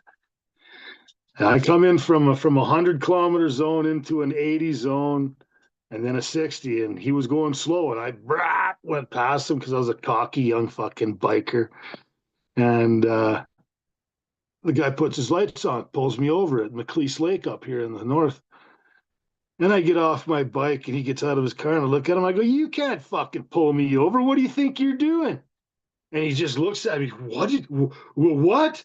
I was like, "Did I stutter? You can't fucking pull me over. You're just a CN cop. Fucking go to your train tracks. Beat it." Fuck, the guy was fucking livid. And then RCMP was coming towards him and he started waving because I wasn't letting up at all. I was like, "Fuck you. You can't have my license." "No, fuck off. Fucking beat it. Fuck you, copper." Just being a cocky little fuck. And I was in my 20s. That was it. I was real cocky on my bike thinking I'm bad. And he's just waving his arms, going right across the lane to stand in front of the cop car to pull him over. And he pulls him over. Cop gets out and he's looking at me, and the cops knew me back then pretty good. And he goes, "What's going on, Darren?" And I go, "This is a fucking CN cop. They can't fucking pull me over. What do you think this is?" And the cop looks at me and goes, "Actually, man, they got more jurisdiction than we do. So I advise you to shut up, take your ticket, or we'll search you and your bike. Maybe we'll go that far." And I was like, "Okay." Oh, dude. Fuck, man, that cop was so fucking mad. And on my way back up from Van, in the same area but different, I was just ripping on it like as fast as I could on that little Dynas fucking super glide I had, my first bike. And I passed. The cop was coming down this way, but there was so much traffic that he couldn't turn around because I seen him turn his lights on, but he couldn't quickly turn around everything. I just fucking hammered it harder and I outran him, no problem. I've outran a few of them. Fucking, my bike's now a 106 and it's Jesus. stage 4 and it fucking honks, man. Oh like my when I God. crank the throttle, the back end, it's like it hunkers right down and just grabs. It's fucking. Jesus You'll Christ. see. Yeah. It's Chance got a bunch of stuff done to his motor. It was 114 or something new in stock or something like that, and 13. And I didn't know one year, so his bike was faster than mine. So I didn't let him know, and I got my 106 kit put in my bike and everything like that. And on our first road trip, he comes to get me, and we cruise out about 50 kilometers out of Prince George on our first day of the road trip. And we get to this big hill and this straight stretch. I looked over at him, I gave it a crank, and he fucking thought, "Oh yeah, you want to race?" And like fucking he starts giving her. I just dropped a gear and I left him in the fucking dust, man. And he was just like, "What the fuck did you do to that?" I said, 106'd it, man. Fucking can't be getting beat every year. You can get a lot of fucking horsepower on those things. That's frightening, those different stages that you can take the motors to. Holy shit. Well, my daughter's grandma, she bought a new bike this year. It's 106 stock Dude, on a first of all, can we go back on a, to my daughter's grandma? That is amazing, oh, dude. My buddy, daughter's this grandma bought lady, a new bike. this lady and her old man looks like a member right off of ZZ Top. And when I was younger, I was 16 when I was starting to hang out with their daughter and his stepdaughter. But the difference between him and these guys that I got to fucking have as my peers were, well, I'd be over to my buddy's place and his older brother would come in and check out the base, check down, "Yo, what do you guys got for the weed here, man?" Check out our bag of weed. And roll a couple joints up, like we're gonna smoke a couple, everything, and now take them. We go, what do you do? What do you mean? Fuck you. See you later. That's how those guys were, right? But these guys, I'd pull a bag of weed out, and they're like him, Ian and Decker Don, these fucking these real biker men. The shop all the fucking centerfolds of the Easy Riders and engines and bikes, and they're the ones that go, no, put that shit away, buddy. Check this out. And they had this fucking skunk and these Afghanis and everything else that were just fucking incredible. I started buying weed off of them and selling it down at the arcade and at school and everything like that. And I always sold out The first arcade.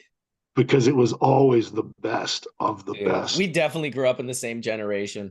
Yeah. But this lady was you know, she came from the trenches, man, on the reserve to literally the chief of Treaty 8 in Fort Nelson. And the chief of Treaty 8 means she's the chief of chiefs.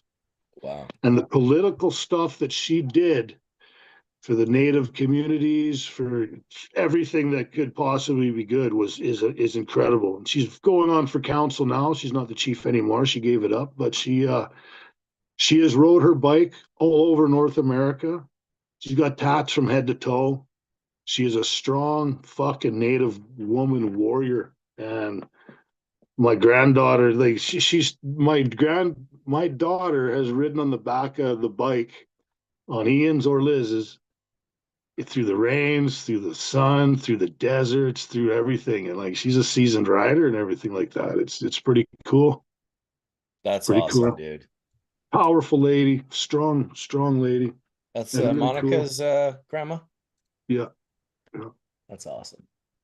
Lyndon's 12 now. Oh my God. That's 1 year older than Tanner. Man, what a kid, man. You know, he's 12 years old, and I look at him at 12, and I look at myself at 12. But he already did a fucking 6 months in juvie, for fuck's sakes, by the time I was 12. Damn, by You the know what time I I was mean? 12, dude, I was like playing hockey. All I was doing at 12 was playing hockey, which I got to tell you, dude, my son is now playing hockey at 11 years old. Ooh, Tanner is like kind of finished with ski school up at Whistler. He did 8 years of that on Blackcomb and Whistler Mountain. And now he's like, I want to play hockey. And he's been like, you know, he went from barely being able to skate to completely being able to go forwards, backwards, forwards. Like he's just having fun, dude. It's really fun for me because I can relate to that. I played a lot of hockey. I didn't ski yeah. as a kid at all. I've never skied. I In did fact, lots of hockey I too. snowboard. So watching him play hockey, dude, has been the absolute joy of joys. And it's just been like skill camp so far because he got into it at the end of winter. So we just had to put him into hockey for fun, skill camp, stick and puck. And that all basically ended about a week ago. So now we got to figure him out for some Does he summer still have camp. his long hair?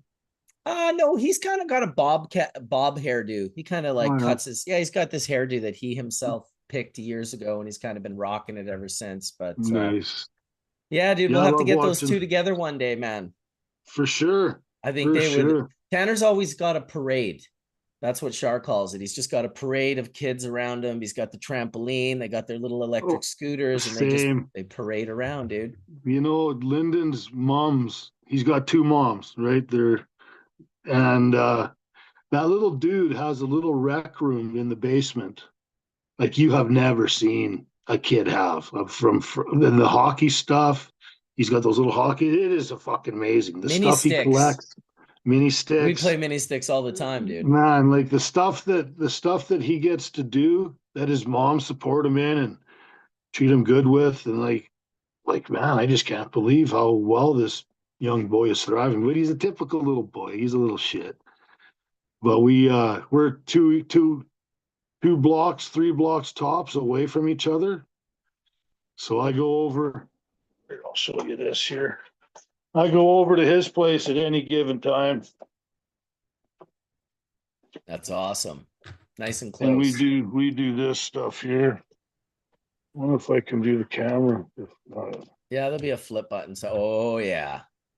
Damn, look at that, eh? You're just in the fucking bush, Nice. dude. oh yeah, fucking rights, man. Look how beautiful it is. Got my gym in the shop there. I started using a little bit ago. Hell yeah. Side by sides, gyms and greenhouses, dude. That is my kind of backyard I right got there. a I There's your got new TV. TV. Yeah, new TV there. Let's talk about the packaging, Darren. Yeah, I'm gonna burn it. I'm gonna fucking burn it. Fucking Joe Dirt. Don't burn Joe Dirt accidentally. Oh no, never. Come on, dogs. Come. That's awesome. Oh, good fun. You know, the more I go to the US, the more I want to get rent motorcycles and experience riding around. I definitely don't think I'll go to Colorado again without renting a bike for at least 24 hours. Even though it's not cheap, it's like it's, you know, $200-300 for a bike for 24 hours, but still. I remember when you used to dock your boat down at the fucking marina for that much a day and not even use your boat. I know. For like weeks. Yeah. For weeks. Yeah. I'd like to go float around in the bay there again too. It's I just been a picked long my time. boat up yesterday when I was in Chilliwack. It's sitting on my front yard right now. As soon as I got enough saved up that I could take a week and go for a road trip, I'm coming down. Yeah, dude, absolutely. Come check it out, dude. We got a spot for you. You can hang out with us. Oh yeah. I remember fucking staying at your place and we're at dinner or something like that, and you're telling the young fella, yeah, Darren's gonna stay in your room tonight. And the kid looks, he goes, fuck that. And then I didn't even stay in the room because it was so fucking hot there. I had to stay down in the basement and where there's a little cooler air and the stuff was open. I was so fucking hot. Oh yeah, dude. It's hot right now. We have about 2 months where the house is quite warm. Well, we have blinds, so we keep them down and we move air with fans, but we don't You have don't got like you don't got an air conditioner yet? no, we're not really big fans of the AC, my wife and I. We could put one in if we wanted it, but I don't like the way it makes me feel. I'd have 4 of them in that place. It'd be a fucking ice box. Oh my I'd God, love it. dude, you're hilarious. Oh God. I love my air conditioning. Oh yeah. That's awesome. What else? What else is going on in the world of cannabis? I think I am going to be going to Michigan next month, July 27th. Going to be doing a thing with Mock Technologies. If you guys have seen these guys, they had the ATS, that machine that was like a vacuum. It was like a jet sieve that like cleaned. Logan from Wolverine Dabs was promoting it for dry sift after the static sifter. You put it in this thing and it just makes it pure heads. So they've got water extraction equipment and some other stuff too. I'm going to go do a course on the 27th. You can check them out at Mock Technologies. We haven't announced it yet. This is me actually announcing it for the first time. But yeah, it's going to be a course on the 27th in Michigan. I don't know if I think it's in Detroit, which is easy. You can just fly to Windsor and then take the tunnel bus across the border to Detroit. Easy peasy. Always love that. So yeah, if any of you guys are around, you want to learn about more about the Mock Technologies equipment or hang out and meet me for a day, I might even be there for a couple of days, and then I'll probably continue on to go see my partners down in Michigan and go to the lab and maybe, you know, figure out making sure everything's being done properly and all of that. So that's kind of my next. Although I might end up for 710 in Colorado. That could happen as well, which is crazy because that's like just a little less than a month away. Keep telling my wife to get her passport so she can come on these trips. I'm going on a lot of trips, Darren. It's unbelievable. It's just like Nice. every month. Hey, what's this stuff? What's this stuff that Tony makes? This new stuff, this oral thing. Oh, it's called Ampersand. My buddy Dan makes it here locally as well. If you ever want to see it, actually, my buddy Jay, who I was at with in Chilliwack the other day, he was raving about it, the stuff that Dan made, because he can, you know, dose it better or something, and he's a real edible guy more than a smoker. So yeah, he made this. I don't know. It's edible. Yeah, it's just like an edible powder. It's almost like a sugary powder. I think he learned about it back in the day when he was doing the terpenes with the sugar. Remember when I got the sugar that had the terpenes in it?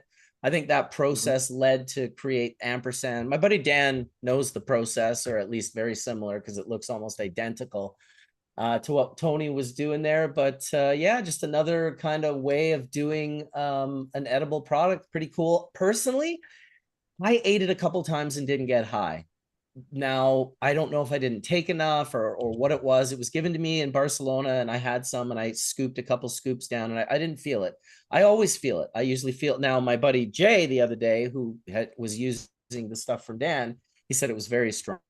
Like he could feel it right away in a small dose. And as he built up, it just got stronger and stronger. So my buddy Jay's got a fucked up back. He broke all the bones in his back and he's been in car accidents and he's got operations and all this shit happening. So he really needs the edibles to fight that pain. So yeah, that's ampersand. I'm sure you'll see it around.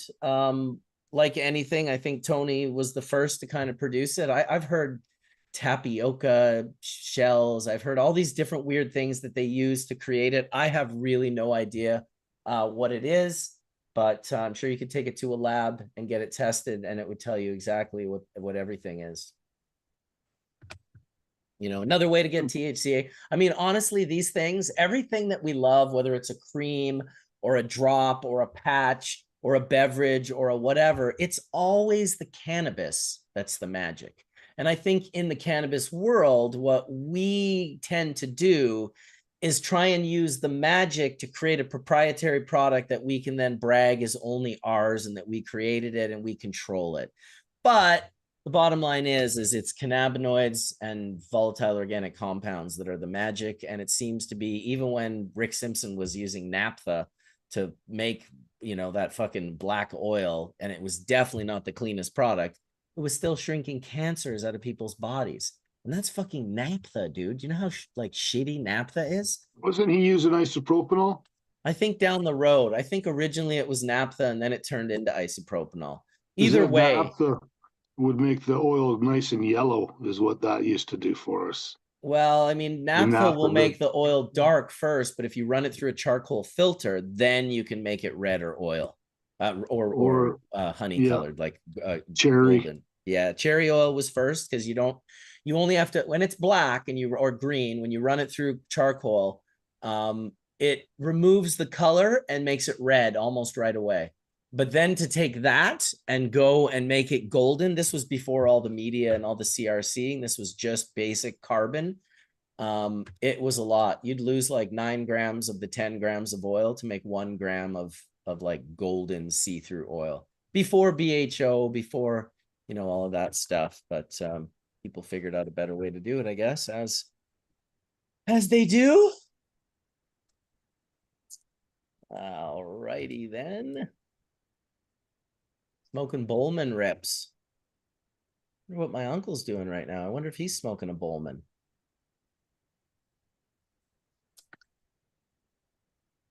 What's popping, Gio? See what Georges is doing. My uncle's name, my uncle was born so long ago. His name's George with an S. His actual name is Georges. You ever hear that before? It's very French. Georges. Georges. You know Etienne. Way. Yeah. Etienne used to have an S in it until the 17th century, and then they removed it. It used to be Estienne, Estienne. Okay. And then they're like, yeah, fuck your S's. They rebelled against, I guess it was the S revolution, and everybody rebelled against the S's. And yeah. Fuck yeah. Fuck those S's. No. Yeah. It was 1944, and they had to get rid of the S's. All the S's. That's an SS joke for those of you that missed it. Yeah, that one wasn't black and white. It was pretty gray. Yeah. Gray was the color of their uniforms. Hugo Boss. I just asked my uncle what he's doing. He says, I'm in the middle of the forest on a trail on my e-bike. I stopped to have a water and a puff. My uncle won like a $3,000 e-bike recently with a $20 ticket that he bought at like a fish tackle shop. Nice. It's crazy how often my uncle wins shit like this. He also won a cooler in a fishing tournament recently, like a $500 Yeti cooler. But yeah, he's got this e-bike and now he's able to boot around at where he lives in the White Shell in Manitoba. which is just bush, he's able to boot around on all these trails on this e-bike. It's so awesome. That lady Liz I was telling you about, the Yeah. chief lady, Yeah. she won 2 motorcycles and 3 motorcycle uh, sculptures and art and everything like that from different bike rallies and stuff like that just by buying Wow. tickets. She's one lucky lady. 2 motorcycles, man. Well, I'll tell anyone a trick if they want to know one. And this happened in the 90s when Ron Hickey was giving away a 32 plant pipe system with 2,000-watt light bulbs and the big parabolic shields. We brought it set up in the back of a U-Haul truck, lit that fucking thing up at the racetrack in Manitoba where Ziggy Marley and a bunch of other people were playing a concert. And we got to give away the whole grow, go up on stage. Ziggy Marley had all the tickets, and one of Ron's friend who bought a ticket, instead of taking the ticket and folding it like this and putting it inside the thing, she went like this. And she said, I always win when I do this, and threw it in. And this shape, when you shake a jar full of like flat padded, this will always come up to the top. It just moves to the top because it's round. It's just the physics of it. And she fucking won. And I remember Ron was actually kind of pissed off. He was a little like, fuck, you figured out how to hack the system. But Ziggy Marley pulled it out on stage and announced the number that it was, and she won. And it was pretty cool to be set up at the race track in the 90s at a Ziggy Marley show with a U-Haul truck with 2,000 watts burning and a 32 plant system. Now, we didn't have the plants in there, obviously, but how fucking cool was that? Hell yeah, Uncle Gio. Look at that. Was that 94 or 95? Geez, that would have probably been, I stayed in Manitoba till 96, so it could have been 93 or 94. Absolutely. Yep. Oh, you're muted. He was on tour, so we used to run into him on tour, he and his manager. Yeah. Because they were always looking for good weed. Indeed, they were. That's why they were so stoked to give away this system. Yeah. Shout out to my uncle who's in the fucking bush right now on his e-bike. Looking like a Fucking badass. dude, fucking Uncle Gio, bro. Yo, Love that guy. Unc looks ready. He's my skunkle. He was the first one to ever in my family to give me a bud. And I remember being at work. Harry wants me to share his e-bike too that he won, that he's booting around on. Fucking fun stuff for Uncle Gio. Stoked for him. I was going to invite him in, but he's literally in the middle. You know, it's probably 30 degrees out there, and he's wearing a fucking like football jacket. That's awesome. Dude, my uncle's living the life of like a guy in the future, but also of a guy from 200 years ago. So he has this total hermetic lifestyle of living at the cabin, and he's friends with the ravens, and a fox has come and visit him, and he's got all these fucking friends that are like animals, right? Like a lot. It's ridiculous. And instead of shooting them now, he shoots them with his video camera and his camera. He just takes pictures. He doesn't hunt anymore to kill the way he used to. But at the same time, he's like riding an electric bike through the forest, you know, like it's pretty neat to see.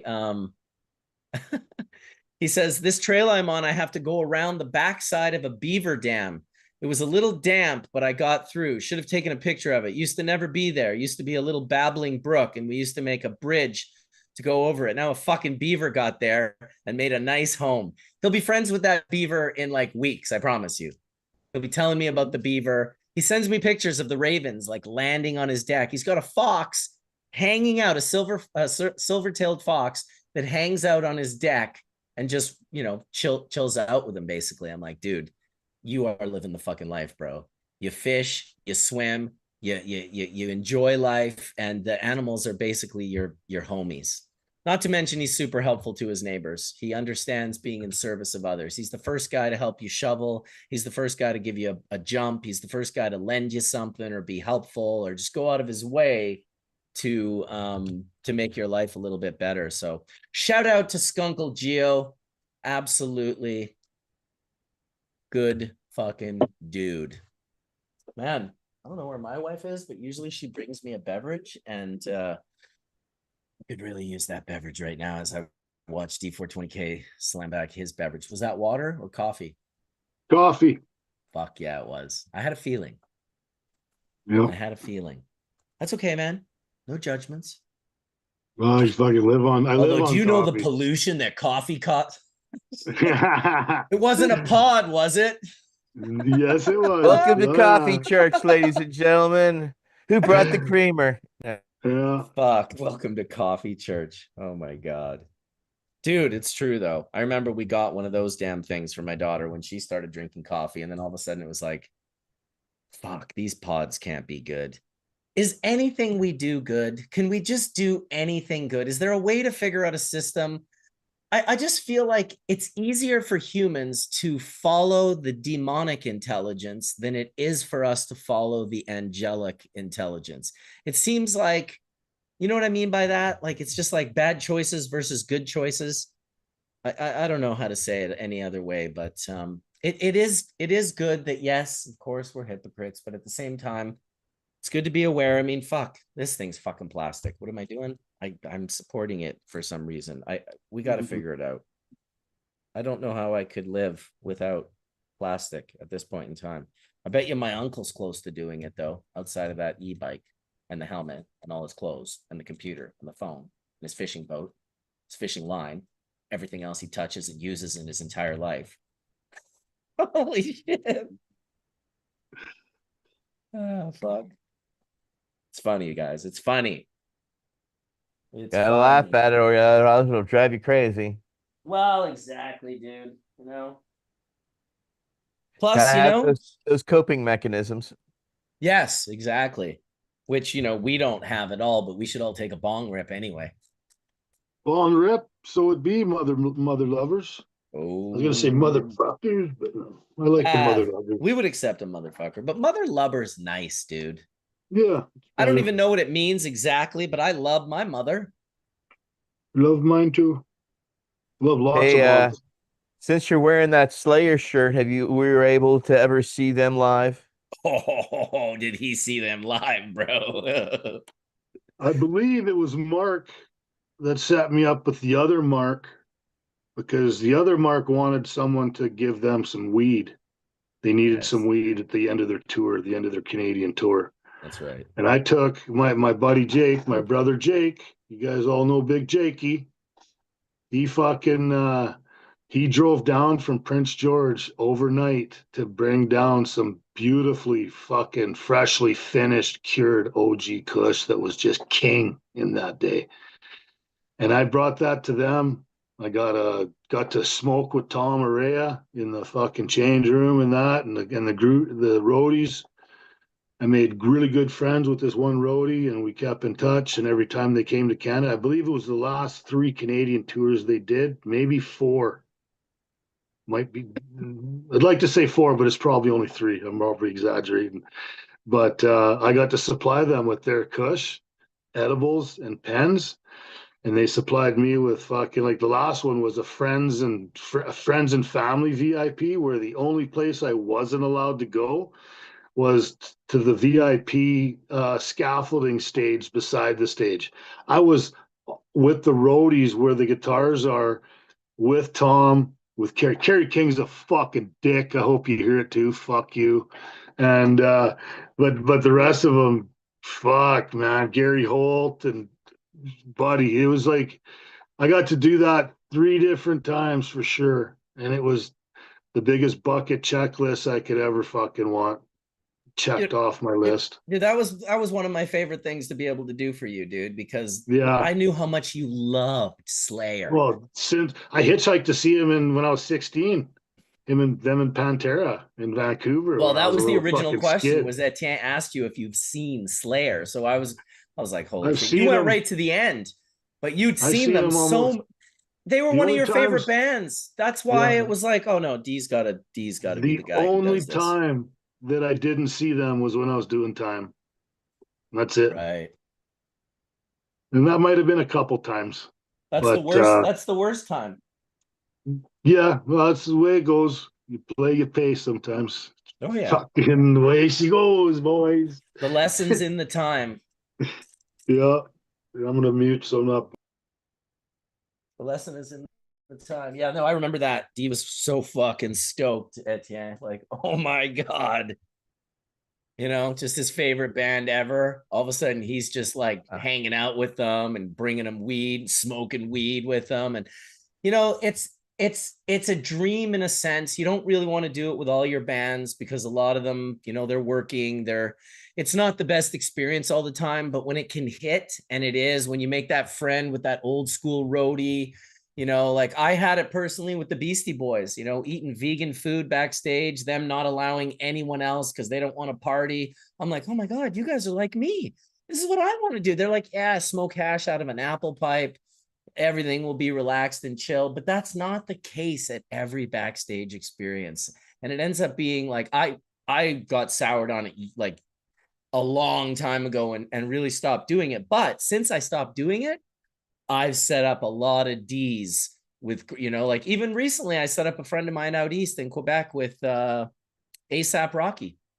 I had a friend reach out and say, hey, ASAP's in Montreal. He's touring. I was like, oh, fucking, I got a buddy who's got the gas, I bet he'll be stoked to, go to a show with his wife and fucking, I didn't even realize ASAP Rocky was married to Rihanna or any of that. But, you just get friends that have, if you've got great product and you want to turn on a comedian or someone that's kind of inspired you, and I'm always happy to help people out like that and link people up like that. And yeah, I almost forgot about that, D. That's pretty wild how long ago that was. I Oh, miss time that flies. about rock and roll. I mean, because again, with the hemp tour, I was able to tour with Primus, Fishbone. Then we did major tours like Lollapalooza and Horde Tour, which is Horizons of Rock Development Everywhere, which That's a was lot. That blue. was in the 90s, dude. Yeah, that was Blues Traveler and Allman Brothers and all that. And yeah, Dude. I used to have, well, I have an All Access, which has a planet on it. And I used to flash that thing everywhere, and they just let me right in all the Yeah. time and be Dude. side stage watching shows, hanging Dude, it's out. like it's that psychology, bro. Do you realize in the 90s I went to a fish show and I bought a clear like thing to go around my neck with a lanyard, and I put a fake backstage pass in there, and basically I never went backstage, but it let me get onto the floor and sit in the front row for the entire show. And it was like completely just false, like it's psychology, man, at these concerts. But also, when you're on a tour, right? They just see your face every day, so you Oh just yeah. kind of get But used this to each was other. Hey no man, one how's it had going? seen You my need a drink? face. You need some water? Here's a bottle of water. Oh, thanks, man. Hey, cool. You Yeah. just play fam and you roll with it. Next thing you know, your world's your oyster. But weed and touring, I mean, go hand in hand. I mean, I met more people on the bus who was the tech for one of the bands, and he was the weed dealer. So, I'd find myself sitting across from like Dave Matthews, of Dave Matthews Band. Hey, what's up? Hey, what's going on? Because you're all sitting there waiting for the weed dealer, right? It's back in the, okay, well, we're all here. Okay, what we got, what we're looking at, and divvy it up and, get it on. But yeah, I mean, when I was on Primus tour, Les every night would just say, ladies and gentlemen, if you have any drugs, please feel free to throw them on the stage. And people would just throw their drugs. Yeah. And every night I they seen would it. literally grab all the drugs. And then after the show, we'd sit around in a little pool and he'd be like, okay, we got mushrooms. Who wants some mushrooms? Okay, here's what, oh, this weed looks too good. I'm keeping that one. And then he and pass it all the way around. So that was Primus had the best really thing for doing that, because otherwise you were always reliant on, you're trying to find your drugs. So Les figured out early on, which I thought was brilliant, to say, hey, throw your weed. If anybody has any weed, feel free to donate it or throw it to us. And yeah, at the end of every show, there was always weed. You know what I'm saying? So if you're a band and you're out there Bands doing, never have a hard time getting weed.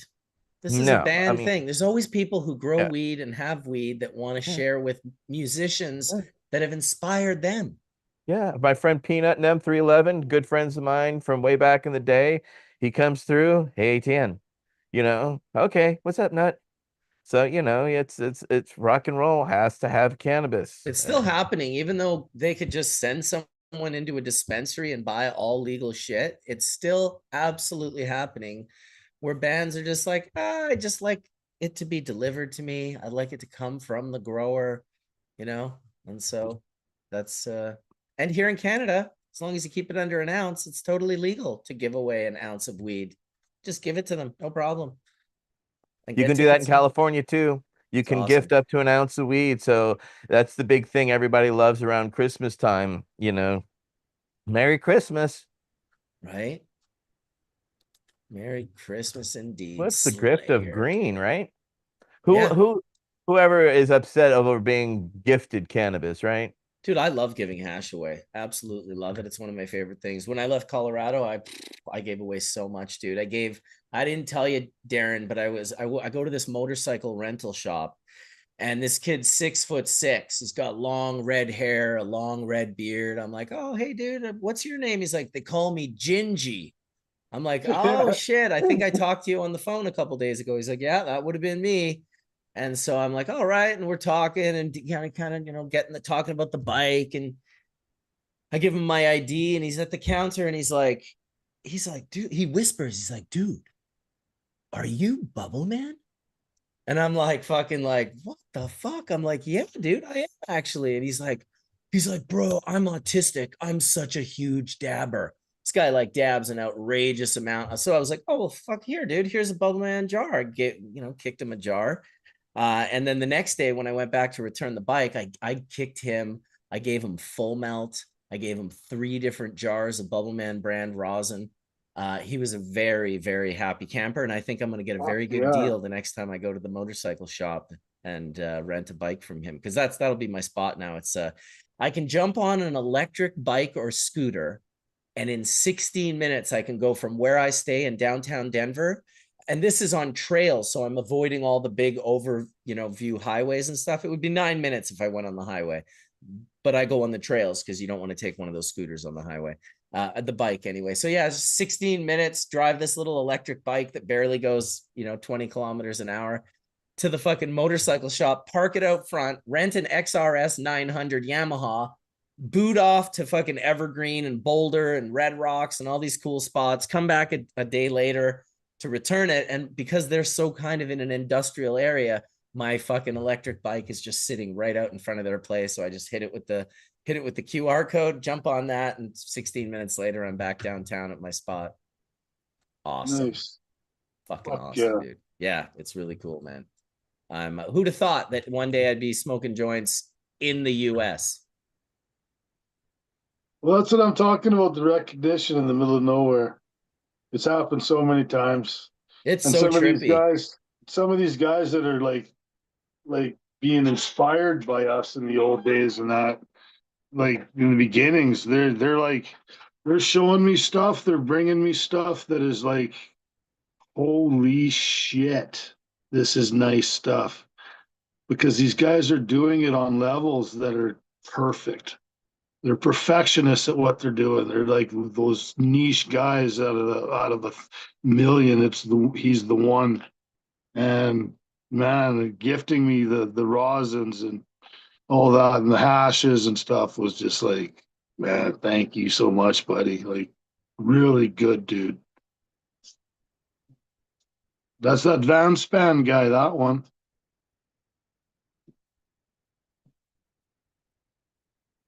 You're muted. Van Span, yeah. Yeah, Talking that's about that it was yesterday. that was him.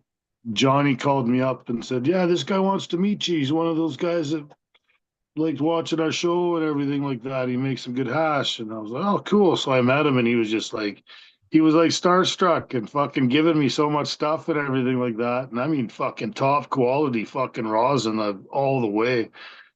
And We've been friends ever since. Really good dude, man. A perfectionist. Like he's the kind of guy that living at home, not having any bills, doing anything, and working at say a restaurant of Timmy's or McDonald's or some of these simple places that are easy to get work but are good for your credit and all that when you're young. And this guy saved up like a couple $100,000 in his bank account because of all those years of working and staying at home and everything. And You can do like it. he is an absolute perfectionist on every aspect of his life, and I was very impressed.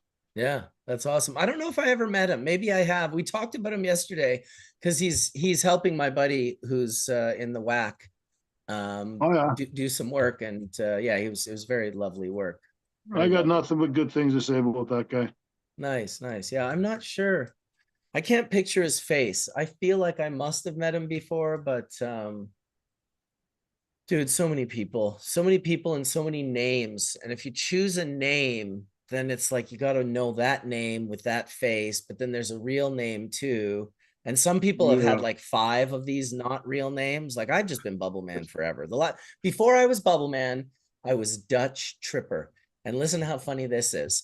I chose the name Dutch Tripper to go on. It was actually it was my email. I wasn't even known as it. It was my email. Before I had the Fresh Headies email, I had the email dutchtripper@hotmail.com. And I remember Mila thinking this had something to do with her. And in reality, it was my 2 cats. It was Dutch and Tripper that I had in the 90s. And so I just, it's kind of like when they said about Sam that he was the, oh, it's Sam Selejny. He's a DEA agent or he's a secret agent. It's like, and then Diana's like, Selejny was just his nickname backwards, Jingles. That's Sam used to be called Jingles, and Selejny is just Jingles backwards. And it's like, I saw there's a new video of Mila bashing me online. Some blue-haired chick is interviewing Mila, and she's like telling a story of me being at an event. I didn't watch it because I didn't want to be like affected by it, but like 100 people sent it to me and said, you got to, this is what she's basically saying, that you went on stage to collect an award and didn't say thank you.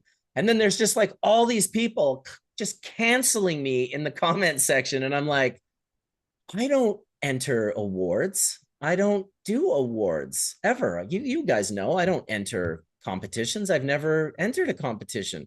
So I'm not sure how the hell I ended up on stage with Mila not saying sorry, but I apologize, Mila, if that truly happened. I think it might have happened to someone else, though, because I don't know. I'm Canadian. I'm always thankful and I'm always sorry. It's just a fact. yeah. Say that shit 50 times a day. It's nothing for us to be thankful and grateful. Plus, I have no problem giving their people their fucking flowers.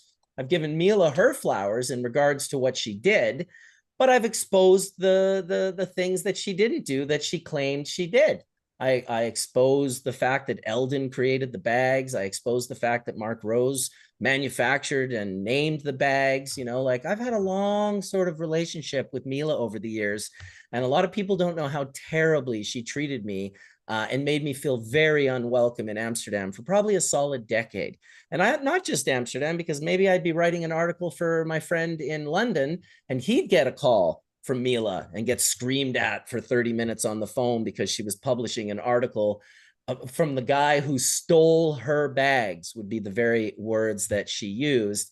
Indeed, the bags weren't even invented by her or named by her or manufactured by her, but there it is. And the stories go deeper and deeper. Hopefully, we won't have to go too much deeper. I got a bunch more myself.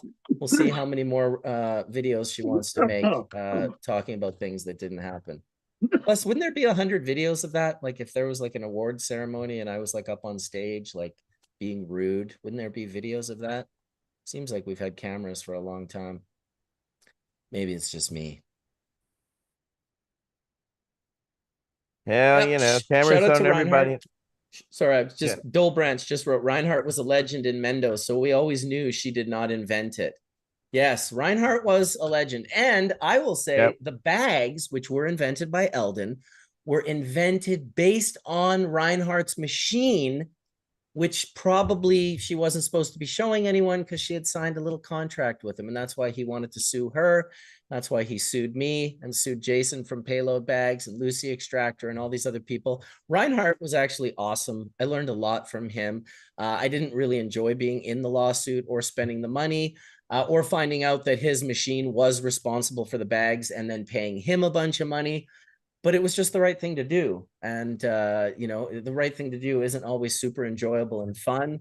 But I can sit in the world of water extraction and know that the place that I had in it has been a good place. And maybe it didn't start out the best and it was a bit bumpy, but I made up for it. And I paid the people who were supposed to be paid. And more importantly, I got bags out to thousands of people and taught, you know, a huge chunk of the world how to make bubble hash. And so when I go to the stores nowadays, do you know how long it took? In Holland, maybe they still call it ice wax, but everywhere I go, including Colorado, it's called bubble hash. I don't see it called solventless. I don't see it called ice wax. I don't see it. And that took a long, long, long time for bubble hash to get to the point where that's what it is on all the dispensary menus. So, and that's the people who decide that, not me or Nicotee or Matt Rise or anyone else. And in fact, for the longest time, ice wax was more hashtags on Instagram, solventless, and it may very well still be like that. Those terms, ice wax and solventless, there were a time where they were just incredibly, incredibly popular terms, more popular than the term bubble hash by all means. Nowadays, I don't know if that's the same. I know when I go into dispensaries, I see neither solventless nor well, you might see a sign for solventless, but it won't be, it'll be a variety of things that it's responsible for. Whereas bubble hash is a very specific thing. What do you have all of that stuff on your menu as, Etienne? A bubble comes by bubble. Yeah. As well as rosin, resin, you know, because Those are the everybody ones I needs see. distinctions. Yep, yep, yep. And then you know, we have granulated water product as well. So, you know, but you know, that's just granulated hash, you know. We do it. We Back in sell the 4 day, gram buckets. yeah, back in the day, yeah, people they had or would call things by deities, and that caused some problems.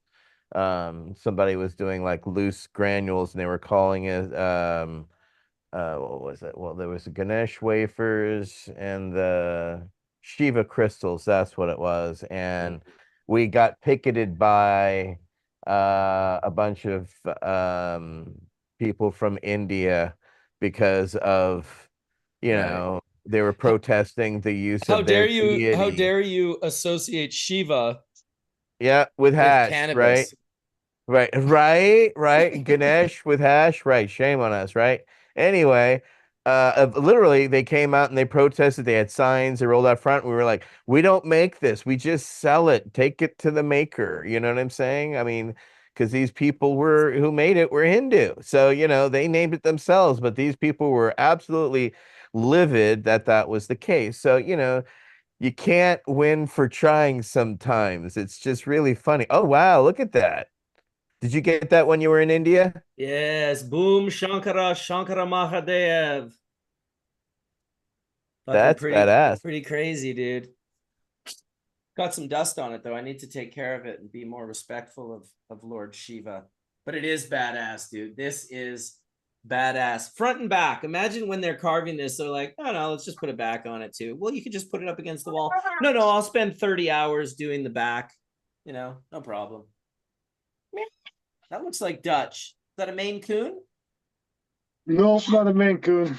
No. Oh, Just a free kitty. I see that I What are Charlie you? was Charlie lost at 18 years. That might be a Maine When Coon, dude. It looks like one. nah, it's not too coonish, but it's a not yet. cutie. Well, when No, my cat Dutch looked exactly like that when it was a kitten, and he was a Oh, full-blown Maine Coon. I'm telling you, oh same yeah, colors and everything. I I dated got a somebody who had little. a full-blown Maine Coon, and I was very intimidated having that cat in my house. Dude, no shit. This thing was fucking. I've As shown big as a Dutch. dog. You're not used to cats as big as a dog. Shown Dutch a ton of times, but he looked identical to that, Darren. I'm Oh, telling look at you, oh, he's got his winter fur on too. Beauty. How much did he weigh? like 20 plus pounds. Yeah, Murderous cat, but he looked I was about to identical to say that. Hunter Dude, Natural. he'd bring baby birds home right out of the nests. He'd be so happy about it. I'd be like, "You bastard." Did I tell you what happened to my cat, by the way, you guys? No, It fell out of Yeah. a 50-foot tree on a 50-foot cliff, Darren. So it fell 100 feet onto rocks. And I just saw her walk by. Jesus. Yeah. Cats are gangster. Yeah, they can somehow deal away with terminal velocity, which is pretty much an amazing instinct to have. For real. It's unbelievable that any creature 100 feet and survived. Dude, I Wow. mean, maybe a squirrel, it's like, okay, yeah, maybe a squirrel might survive that, but like a big cat. I was just like, she walked in so fucked up though. When she came into the house, she was kind of making sounds. She hurt her lung. She got some contusions on her lung, but she broke no bones, no blood in any parts of her body where it didn't belong. Yeah, it was it was as good as it could be for as bad as it was. I would say that it was as good as it could be for as bad as it was. Unbelievable. Yeah. When did you get that kitten there, Darren? About a month ago, I got a little Manx coming too, a little ginger Manx, and they're fucking crazy too. But this little cat's a nut. He's pretty cool. Ginger cats are known to be nuts, period. And so, Yeah. yeah. With the Manx ginger as well, it's gonna be different. Oh, Right? He's even more so fucking little crazier. It's pretty cool. Oh yeah. Well, I'm getting a cougar. I'd like a Mancoon, but fuck my dog. It's one of those Mancoons is like 3 times the weight of my dogs. I know. Like Joe, he weighs like 6 pounds, But 7 if you get pounds. a kitten Maine Coon, he'll grow up with your dogs and he'll Oh protect yeah, dogs like that. yeah, for sure. But I had Charlie for 18 years, this ginger one I had, and everybody loved him. He was a cool kitty, and he passed, buried in the backyard there. Yeah, we Took him lost a about a cat year. recently. Sakura, our little gray cat, 20, well, in the last couple of years. She was 20 though, so we were, she lived a great life. She never went to the vet. She never got sick. She never got hit. She never had trauma. She just lived a life. She was slick as fuck. She was like a ninja. Nothing ever hurt her. Nothing ever tried to get her. And yeah, 20 years of never taking her to a vet, never getting a shot, never fucking doing anything except giving her a little food and a little water in a bowl. She was truly a roommate who took care of her own business. She didn't even shit in the house ever. We had like the kitty litter robot thing. I never found where she shit still to this day. Yeah, perfect kitty. Yeah. Holy shit, dude. Can you imagine? I think Bingo says he's a dog guy, not a cat guy, but I will tell you that if you don't, and it's unfortunate for those who are allergic to either or, but it is not dogs or cats. It's dogs and cats. Just remember that it's dogs and cats. It's never dogs or cats. And when you have dogs and cats, you have the fucking best of both worlds because you got these little unconditional bastards that just love you unconditionally. But then you got this kind of gangster cat that you kind of have to earn their respect. And so it's just they're different, and to me having both of them was exceptional. Dogs are amazing, but cats won't tell the police where your drugs are.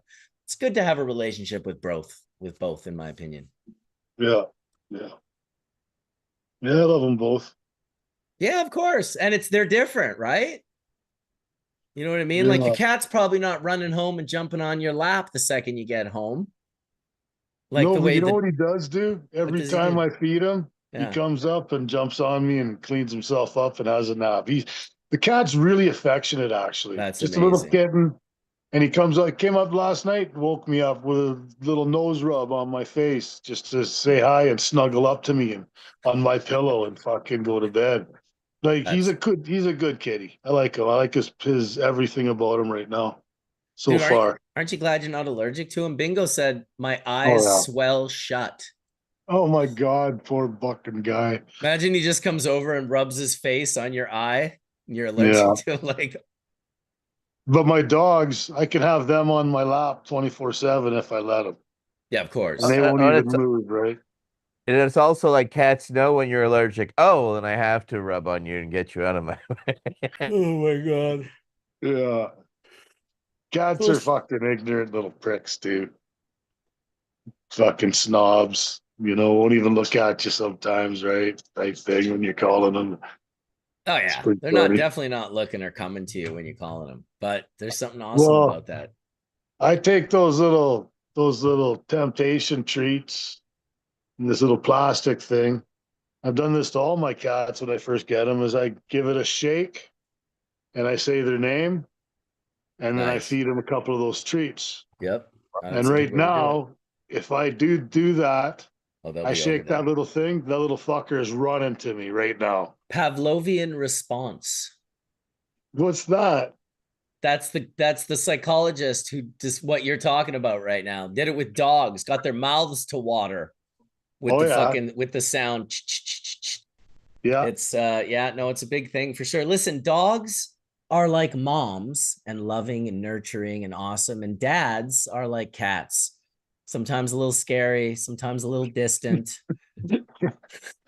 I can see it. Yeah, I see it. That's why you need cats and dogs, man. Indifferent to everything. Indifferent to Yeah. everything. Exactly. Pavlovian despair. Pavlov's dogs. There it is. Pavlov's dogs. I think I'm gonna cut it short here soon, guys. I don't have another 48 minutes in me. I got a bunch of stuff to do in the garden, but I want to thank you guys for fucking hanging out and coming in today and spending a really nice, mellow hash church. I've needed a hash church like this for a long time. I got a little nervous when the hash church episode got taken down last week. I was like, whoa, is this going to be a thing? I really hope it's not going to be a thing. Wait, what happened? When Colin shared her website, YouTube's AI and people, for whatever reason, thought that all those flowers were like for sale and that we were promoting the sale of illegal substances. And so they just, instead of me getting to take that part of the show out, they took the whole show off the air. So I believe it's still on it's still, you can still listen to it on all the podcasts. It's just not on YouTube. And I might, Etienne, go through the show, blank out the part where he shows that page, so we lose only like 5 minutes. But we just have to be careful in regards to sharing websites. I think I'm done with it. I don't think I'm going to do that too much. We can share medical, anything Dr. Mark shares has always been fine. I'm also going to talk to Because those are James. like PubMed and stuff like that. So those are Yeah. public domain things. So I think what we're going to do is eventually get all the hash churches put up on a site where if YouTube takes them down, it won't matter. They'll still be accessible to people. And what I mean by accessible is where we have hashbible.org, the new website. I don't know if I told you about this, Darren, but Hash Church is a searchable, like queued, permanent site now. It's all been transcribed. You can go to hashbible.org and ask a question, and it'll bring you up the links. The links are going to bring you up to YouTube. I want to get the videos put where in a place where the links will go to like these videos not on YouTube. So anytime you want to use it as a database, I don't need it to forward to YouTube anymore. It can be forwarded to wherever I put all the Hash Church episodes. So I'm going to talk to James and Bike about that and see if we can't figure out getting something like that done. I don't know, James SF, about membership pauses. I really am not sure how that works or whatnot, but yeah, I'm still trying to get my monetization back so I can have memberships.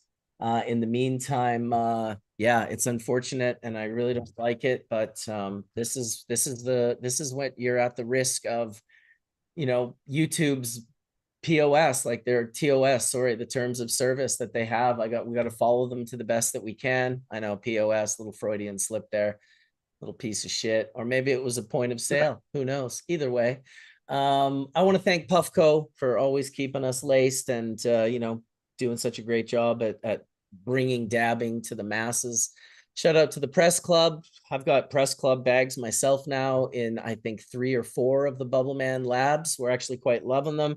Jeff's been super, super kind and generous. And when you buy more, you get a better price. And so we're buying for multiple states right now. So shout out to those guys for lacing us up and, selling us the good product. Shout out to Bubble Bag. Shout out to Grandmaster LEDs. Shout out to Thomas. I haven't seen you in a while, Thomas. I'm gonna have to give you a call maybe later today.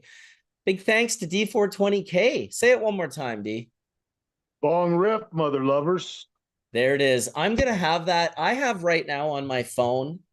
Howdy Howdy from Sam. Skunkman Sam is my ring. It's howdy howdy. But I'll tell you, brother, if you pass away before I do, I am 100% having bong rip mother lubbers be my fucking ringtone, dude, because that is Right awesome. on, man. So thanks for Right coming on. out, sharing your animals with us. Look at fucking Joe Dirte trying to get in there. You're like fucking Ace Ventura, dude. It's awesome. Ace Ventura in the Slayer fucking shirt with all the animals. Remember that scene where he's like, oh, Oh yeah, that fucking was a good penguins at his movie. feet. Thanks to Etienne for always doing the good work, dude. Fuck you. You set the bar high for our community, and what can we say? We appreciate you for doing it. Thanks for always coming and sharing your time with us and your stories and your wisdom, and just yourself. Thanks, brother. I appreciate you. 181 people still watching. For all of you, we really appreciate you. Thanks for showing up. Going to make another good show for next week. I'm not sure what it's going to be yet, but I will plan something here soon. Thanks to Bingo Lombardi for holding it down in chat, Goathead Garden and Dirty the Grower, and John, Wade Blomberg, Benja, all of you guys. Really thanks for showing up every weekend. Katie, thank you, Katie. In the meantime, we are going to blaze. May the full melt bless your bowls sooner than later. And now it'll take me about 3 minutes to shut everything down. Peace out, everybody. Peace. Peace to the niece. Then I got to go over here and go end stream. Yes, end stream. And then I got to go. What else do we have to do?